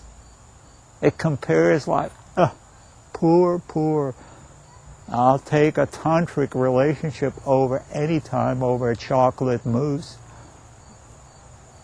That's the power of changing your blood chemistry, realkalizing. What is all this realkalizing about? Every little cell in your body is a tiny little battery, nucleic acid, cytoplasma, alkaline. Yet the grocery carts, everybody shopping, what's the best in acidity? According to Mercola, 95% of the meals that are eaten outside of people's home is made up of processed foods. They're acid. There's only one alkaline food group. It's called raw vegetables, raw sprouts, raw grasses. Even the fruit are acidic, but we can tolerate 20% of our diet being acidic, and our body will find ways to compensate for that. And it has to be in a raw state. Once you cooked it, it's acidic. You disorganize the mineral complex, so its bioactivity is zilch. And take a look at raw milk. It's relatively good food, especially raw goat's milk when you don't have mother's milk as something to feed your infant with. Well, when the pasteurization was introduced, the consequence, every form, according to Dr. Anand, I quote several medical journals in survival, every form of cardiovascular disease is just shut off the scale to the point where it became the #2 killer on planet Earth, whereas if you go back 100 years, they didn't even have cardiovascular diseases listed in the medical books. It didn't exist. Pasteurized dairy products. But what about, I thought we need that for calcium. We got to have our calcium. Well, yes. on an alkaline diet. Why would you need excess calcium? It's on an acid diet that you need extra calcium, and you don't meet up when you try to get it from pasteurized dairy products. You can go to the countries that consume the highest volume of pasteurized dairy products, and they have the highest incidence of osteoporosis. I thought it was supposed to offset it. And what is also interesting, Dr. Anna Schwartz of King Gustav Institute published in Acta Scandinavia. 25-year study showed all forms of arthritic rheumatism, 85% of it is directly caused by the consumption of pasteurized dairy products. These heat-treated calcium complex precipitate in your joints, the areas of slow circulation. They end up bulging, building up continuously, so that when I was a youngster drinking 2 quarts and more of equivalent dairy products on a daily basis, I had knees that were about 30% larger than they are right now and had no mobility. By doing raw foods, sunlight, especially celery, organic celery juice just puts that inorganic calcium in solution and flushes it out of your system. Most people have a high volume of inorganic calcium. But even worse is what we have in relationship to our dietary habits. May 23rd, 2002, in the science section of New York Times, Harvard Medical School announced that we are besieged and overrun by twisted proteins. What the hell is that? Everybody, 100% of the individuals on a standard American diet, SAD diet, appropriately named because it is a SAD diet, because it leads to the need of supplementing your diet with antidepressants, the Prozac. I got a deficiency of Prozac. I got deficiency of Zoloft. I got deficiency of lithium. What insanity. Do you realize that this insanity in Moscow Psychiatric Institute, for over 50 years they treated all forms of psychiatric disorders with what? With an alkaline. First, a fast with exercise for 3 weeks, and a vegan diet, which is alkalizing, and you had to fast every year. No recurrence of any more of mental disorders. Well, the SAD diet that was described, namely these twisted proteins, saturating the body of everybody on the SAD diet, standard American diet, they said in the literature, probably they didn't want to make a full ends commitment, they might go out of business. They said probably all degenerative diseases, and they listed over 30 of them, from Alzheimer's disease to asthma, emphysema, cardiovascular diseases, cancer, are due to these twisted protein. How the hell do they get there? Where do they come from? And they said, if we could only jumpstart the immune system, we probably could do something to clean up this internal mess. The immune system is in an inflammatory condition, which means it's 24/7 working its butt off trying to clean up, to police this garbage dumping that is taking place throughout your 60,000 miles of blood vessels. That's twice of wrapping around the equator, plus the lymphatic sewerage system. Twisted protein. If we could only jumpstart the immune system. Well, interestingly enough, there is an answer.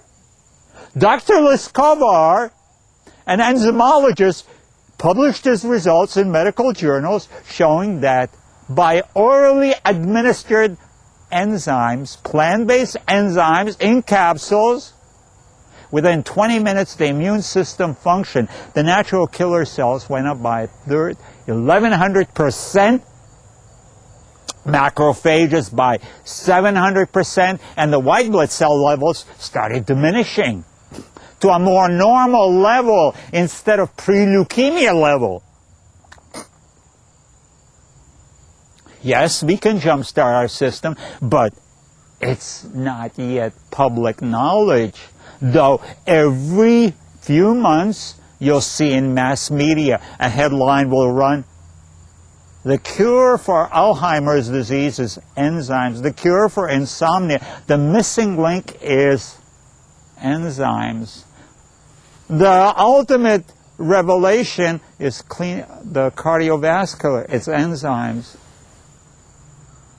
Max Wolf of Fordham University, who pioneered the enzyme sanitation, he showed pretty close to 95% success with all forms of cardiovascular diseases by enzymatic saturation. Doc, that's number 2 killer. The enzymes are being squandered. And as a result, people are moving into cardiovascular diseases. They're moving into cancer because Dr. Chin-Po Kim, his research showed that he had 79% success of recovery of all forms of cancer by, again, enzymatic saturation. Why they didn't have 100% success? Well, they didn't get rid of the toxemia. They continued to inflict their life with enzyme-robbing nutritional programs, namely cooked food. Because when you eat a cooked meal without enzyme supplementation, if you took the enzyme supplementation, would be another issue altogether. It creates what is in medical journals referred to as post-meal leukocytosis.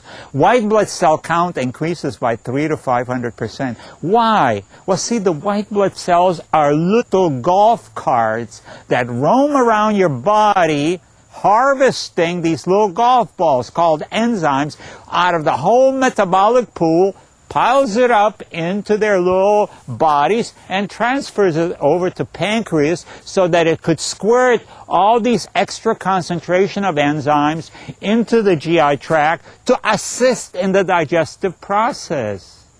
Now, you'd say, but gee, that's a self-operating mechanism and it's super cool.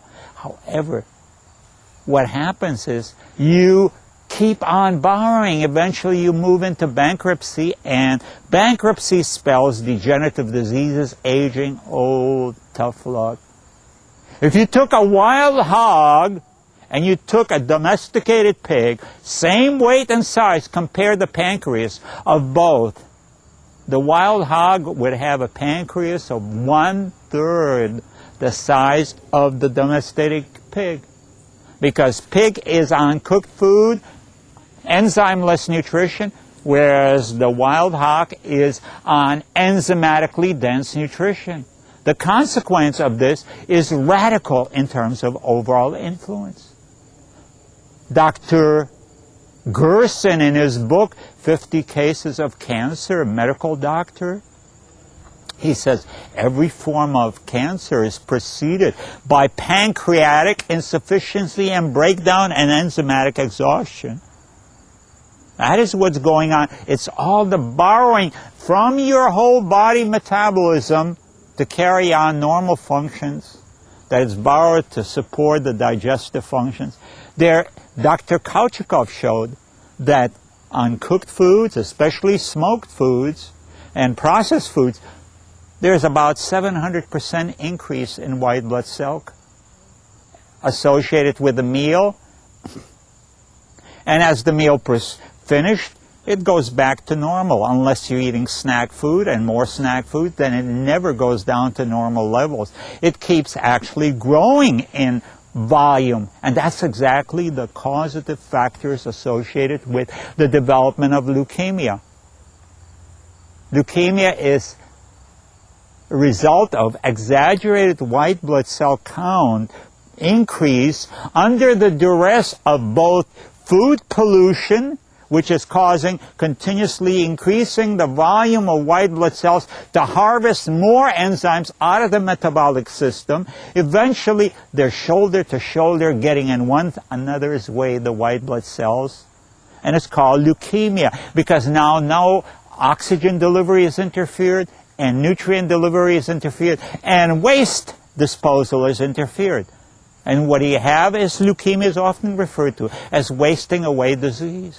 And it's spreading like wildfire, not only due to exhaustion of the enzymes from the heat-treated processed foods, but also due to the environmental pollutants, which are also challenging the police force, the immune system, which is the policing force, the army, trying to deal with environmental contamination. Living in New York City as an example, you can gain as much as a pound of chemicals within your body system the first year of residency. Well, you're living there. What do you do about it? Get yourself a good air filtration system in your bedroom, so that at least your body will kind of keep itself in a good balance, so that you won't be stressed and sacrificing high volume of enzymes. And of course, take enzyme supplementation. Work with raw food oriented programs. Work with plant-based oriented protein diets. How good is plant-based diet? It's super good. It took one generation. Max Planck said it takes about one generation to convert into a new paradigm shift. When I entered into this camp of veganism, was totally wacko, considered, you were a health nut. Well, one generation later, due to our yogic influences, our nutritional schools like Hippocrates Health Institute, we all of a sudden had new respect, because Physicians Committee for Responsible Medicine, PCRM.org, over 4,000 MDs belong to it, and they've taken the posture that not only is vegan adequate nutritionally, but anything contrary to veganism is contrary to good health. So veganism can be a good choice, but if you look at the stats, vegans overall live on the average about 10% longer than the average meat eaters. One might say, so what? Well, at least it's great for the eco-environment, because it leaves very little carbon print, the consumption of plant-based diet. You already have the UN stated, their Department of Agriculture and Nutrition stated that the greatest contributor to greenhouse gases is not the trucking and transportation industry, but actually the animal husbandry. So they are now right on top of the list, and you can feel comfortable with that information. Next time you're going past McDonald's, just stop over, sit down to someone, and tell that person, "Sir, would you please stop eating those hamburgers? You're affecting my greenhouse gas generation influences," just like you would tell someone who's smoking a cigarette. They're affecting our ecosystem. It has secondary effect on all of us. The enzymeless nutrition in relationship to high-protein diet is devastating. Dr. Spengler of Institute of Traumatology shows there's an inverse relationship between longevity and the consumption of heat-treated protein. The more you consume, the shorter you live. And this was well exemplified by the Laplanders, by the Eskimos, who lived happily ever after into their 90s on all the raw blubber, whale, animals that they slaughtered, and that's what they had for their dining facility. However, came Westerners, came civilization, they started cooking, and the result was their longevity from 90 dropped down into 40s, well over 50% drop in longevity, heat-treated protein. That is a very high stress component, because not only is it the twisted protein phenomena, which I quote from nutritional studies in my book Survival, how baking and steaming, all these things disorganize the protein, and creating protein complexes where up to 90% of the proteins in a cooked meal is unrecognized by your enzyme system, and it's not able to digest it. So major stress, pollutants. So you have a situation in your blood. How is all this related to fun, fast, unusual, and natural, and blissology? Is that when the body is functioning in an optimal way, the natural state is joy, bliss, euphoria, because you are functioning not only with your hormone system intact, but nutritionally sound, and the hormone system is basically rejuvenatable. It's a ductless organ that gets coated with mucoproteins that reduces absorption of nutrients into these ductless sacs. It doesn't have any plumbing, and lower and lower excretion of hormones. But if you detoxify, cleanse, then you start absorbing more nutrients of the right kind, and also at the same time creating hormones. A good example, one of the most rapid effects, is related to Isle of Langerhans, which is it's a ductless gland that sits on the pituitary that produces insulin. Well, on a mucus-inducive diet, especially dairy products, pasteurized dairy products, you'll push yourself to the point where it coats so much sludge that the volume of insulin that comes out of the Isle of Langerhans is practically zilch in relationship to life process, and you have insulin dependency, type 1 diabetes. 3 weeks on mucusless diet, enzymatic saturation, raw foods, and now you have removed that coating, and Isle of Langerhans is producing more than adequate amount of insulin. Just like the experiments that was done with animals that were sterile, lost reproductive capacity. Some of them were born sterile, putting them on a mucusless diet of high sprouted grain foods.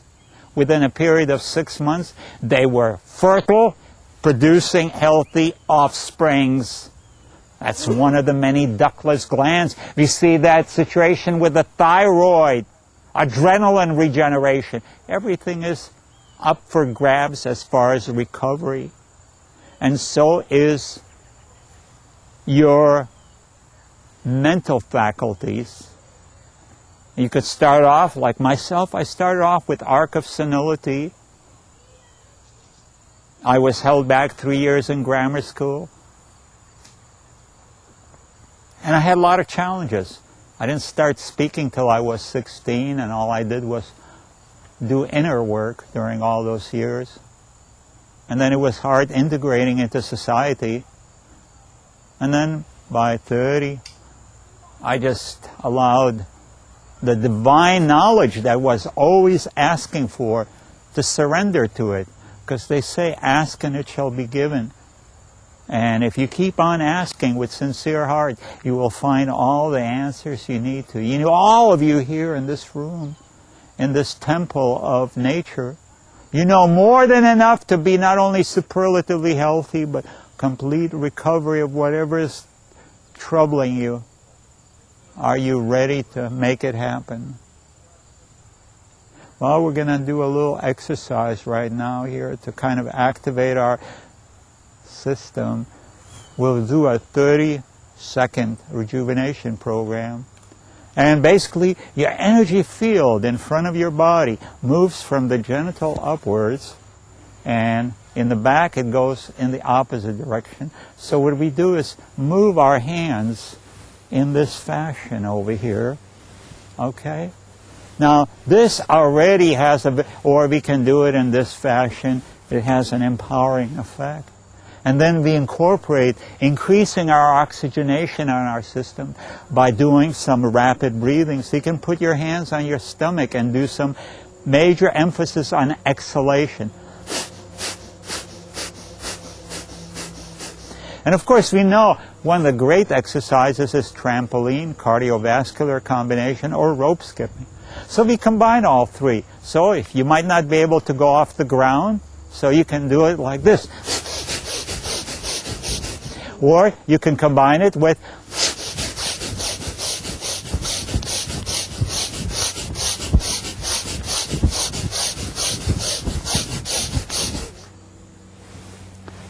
upwards, upwards, upwards.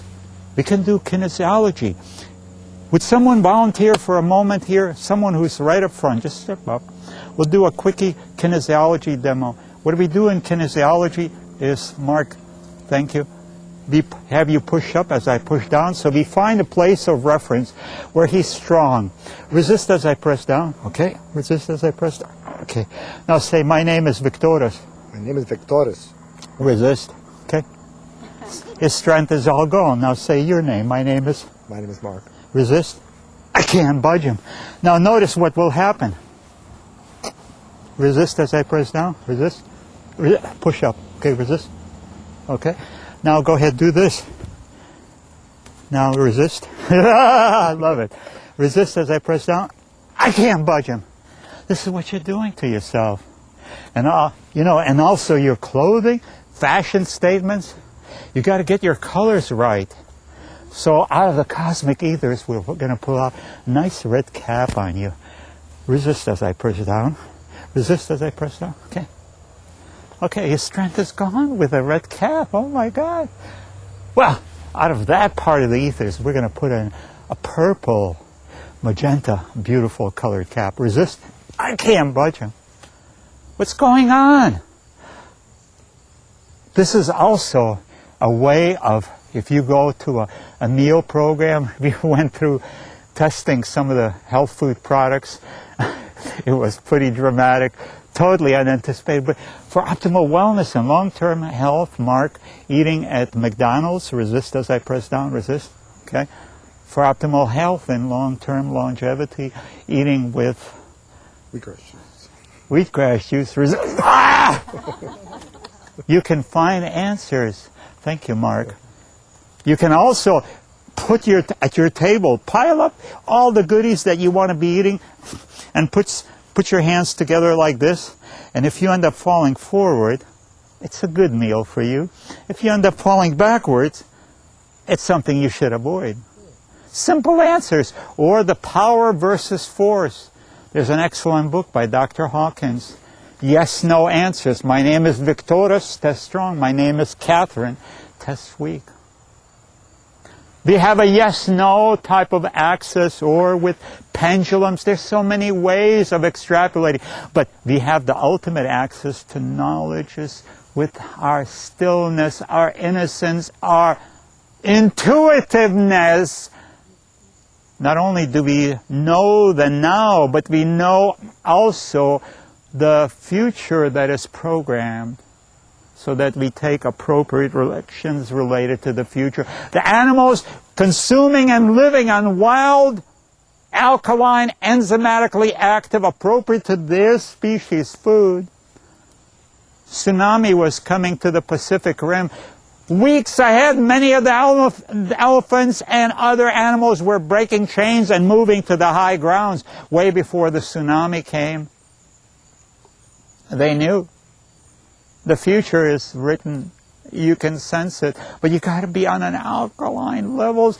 With an acidic dietary, not only do you have weakness of physical stamina, but also your brain power is diminished. You're functioning, even Einstein, at a 5% capacity. When you're meditating, you can create states of total non-resistance flow of energy and integration of holy circuitry by getting rid of the garbage that is interfering with optimizing your brain functioning. You can do automatic writing, downloading, perfect knowledge, all correct.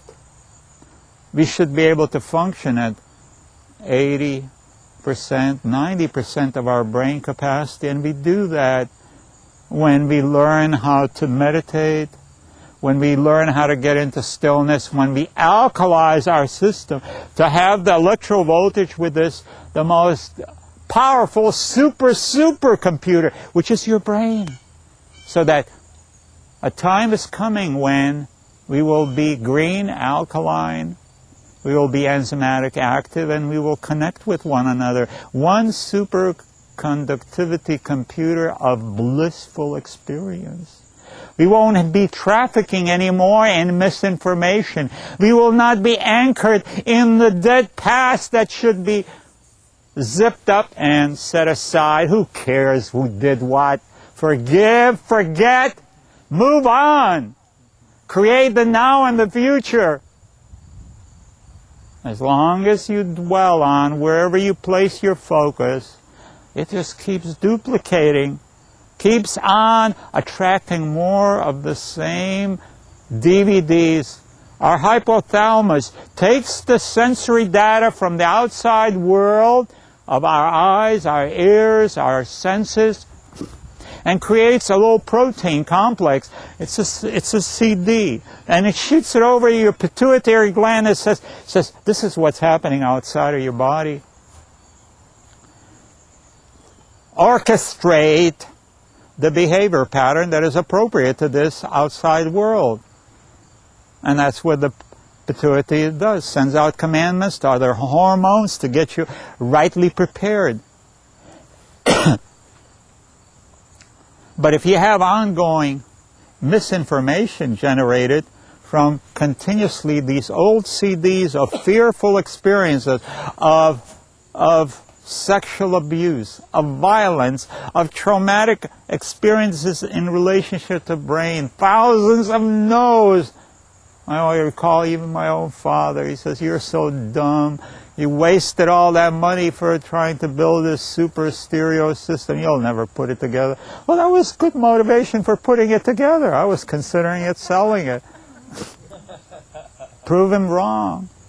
But we are living in a very crazy life. Over 60% of the children are not desired by one or both parents, and you got second and third marriages.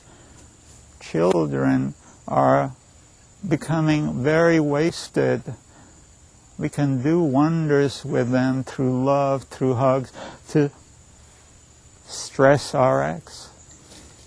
Edwin Riley has a whole wonderful protocol how to reduce the garbage that is competing with the data of the hypothalamus external information. So we can quiet them. As long as you pay attention to the old tapes, they will have orgies. They'll duplicate and duplicate and duplicate to the point where what happens next? You're at a mental institution. Too much CDs. Overload of CDs and DVDs. That's when you start having weird drama in your head. You could take the blood of a schizophrenic and inject it in someone of the same blood type. Do you realize they will do the schizophrenia thing until your blood, your body organs detoxify the schizophrenic blood? It was all those schizophrenic CDs that they were watching, you know, the horror shows that is being held on to by the visual information that is being fed by our media, by our life relationships. So you got to quiet yourself. Go to that still place, the still place of prayers, the still place of silence, and let every time you keep a silent mind, there's more CDs being burned out. Eventually, in the Bible, it says, prayer and fasting will get you out of the nut asylum of planet Earth. Well, what happens? You get happier. And how do you deal with all this in real life? Well, you don't. Whenever you feel happy, Life is cool. Dance and enjoy. Be happy. But when life sucks, well, you got to check out. What tapes are you playing in your head? And don't even bother to identify. Knock those tapes out. Boom. Out they fly. Mechanical intervention of any sort, whether it's tapping on internet, go TAPPING. They got all kind of wonderful on YouTube. You can watch how people are curing themselves of all kind of mental disorders, emotional diseases, just by tapping. But you don't even have to do that. Just look left, look right, or sing, dance. Even the word motion, it's emotion. Emotion. By motion, we disconnect from emotion. You're free. You're in another world of bliss and joy. You're into the now of spontaneous creativity, as Edwin had done within this beautiful ABC soup with Deborah. They did a beautiful job. They deserve, yes. It was fun to see them play off one another. It was like a musical encore. So you can still the noise, and then you can learn how to play the internal harps. You can connect with your own endomorphins. Now, all of a sudden, there you are, enjoying the most unbelievable, beyond all levels of dream life, creative ventures when you are gone into the temple of the throat chakra. No museum. This is a galactic museum of the highest vibrational coupling that you can have access, enjoy, but you can't take it home. You can't just, you think when you come back to real life, you'll remember it. All you'll remember is, what a great experience. And it'll carry over with, then you might forget about it. What about the total knowledge?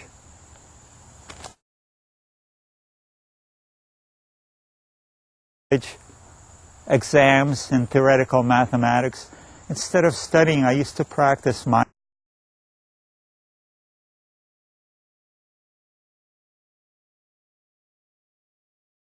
sit down and do automatic writing, wrote out perfect dissertations.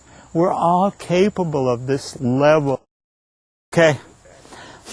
One of our great allies are our trees. I know they provide so much from creating shelter to being one of the most abundant vertical source of nutrition. They are also a major contributor to the oxygen level, but highly underrated in exceptional few showplaces is Hagassage. We need to, I think we need a moment break of Hagassage. Who wants to come over? Male or female, doesn't matter. We'll give you a demonstration of Hagassage. It's the future. As far as greetings, we are greeting ourselves too mildly. We are not in touch with the potential of healing. So, hug, touch, explore, work with wonderful, and of course, with permission, you're welcome to go below the abdomen. So, shoulders, neck. Isn't that wonderful way of greeting? Yeah. Life becomes infinite potential. Hagassage is the next level of handshaking. Thank you. Thank you. I want to go, doctor. Hello, dearest. Ooh. How are you? Wonder, where's this Wonder Woman gone? So we must, especially on both sides of the spine, you don't work directly on the spine, and you don't work on these areas either. Oh, that feels so great. And these are wonderful ways of learning to touch yourself and others. And that's something that you should start practicing. Not only I shared with you a quick way, energizing, it'll take you into both creative abilities way beyond what you see in some of our blissology branches, which is like Starbucks and other places. But they're short-lived. This is something that you can stay high all the time, because as you realkalize, then you don't have a need for alkaloids like coffee or nicotine, which temporarily neutralizes the acidic condition and makes you feel vital and alive. Even some of the hardcore drugs, as one of our famous conservative Republicans on radio shows said, anything that makes you feel so good can't be altogether that bad. Like, he got arrested a few weeks later for some of the stuff that he was, Rush Limbaugh, I believe his name was. Well, we are, by alkalizing, not only physical energy, but also mental energy, and also it transcends the limitations that our confused, unintegrated mind, lacking in synchronicity and at one-ment, is all transcended, so that you all of a sudden connect on larger and larger levels. I have been in many mischievous situations, among them being arrested for something or other, like driving without a license, and was an old license, about 4 years old, and expired, and he tried to arrest me, and I just sat there smiling like I knew something, and totally relaxed and enjoying the experience. And after about half an hour of attempt on his part, he says, I don't know what's going on, but I don't want to ever see you again. Just get out of my sight. There's power, because you can wipe out the negative energy banks of those in your vicinity because of your inner harmony. They don't know that your inner harmony overrides all indiscretions. That is a very powerful place to be. Don't allow yourself have your day spoiled by what some might call it a challenge, others would call it a problem, others might call it a negative experience. All is good. There's no such thing as bad things happening to good people. It's just the way your attitude and interpret it. In the holistic model, which was introduced by, of all people, the consequence of the late President Johnson, who saw, when he was delivering Health of the Nation speech to the world, he said he couldn't believe it. 65% of Americans were sick with incurable diseases. He said to the Surgeon General, go out and find out why. 10 years later, they come back with the Surgeon General report, which is a big volume, and in it, right in the introduction, to make sure that you don't miss the key issues, it says, as far as wellness and health is concerned, do not expect any help from your doctors. Or your hospitals, or any scientific breakthrough. The whole issue of health and wellness resides in 5 basic principles. Diet, upgrade your diet, and we can see our diet is being upgraded continuously, to the point where already in circulation in 2001, Medical Journal on Cardiovascular Diseases, a conference of all top people in degenerative diseases, they concluded that a general preventative diet for all degenerative diseases is at least 67% plant-based diet. Well, that's a major step. We say 100%, but they weren't willing yet to make that commitment. In a few more years, they will. And then it's exercise, and then it's your attitude, the holistic model. Then it's rest, recovery time.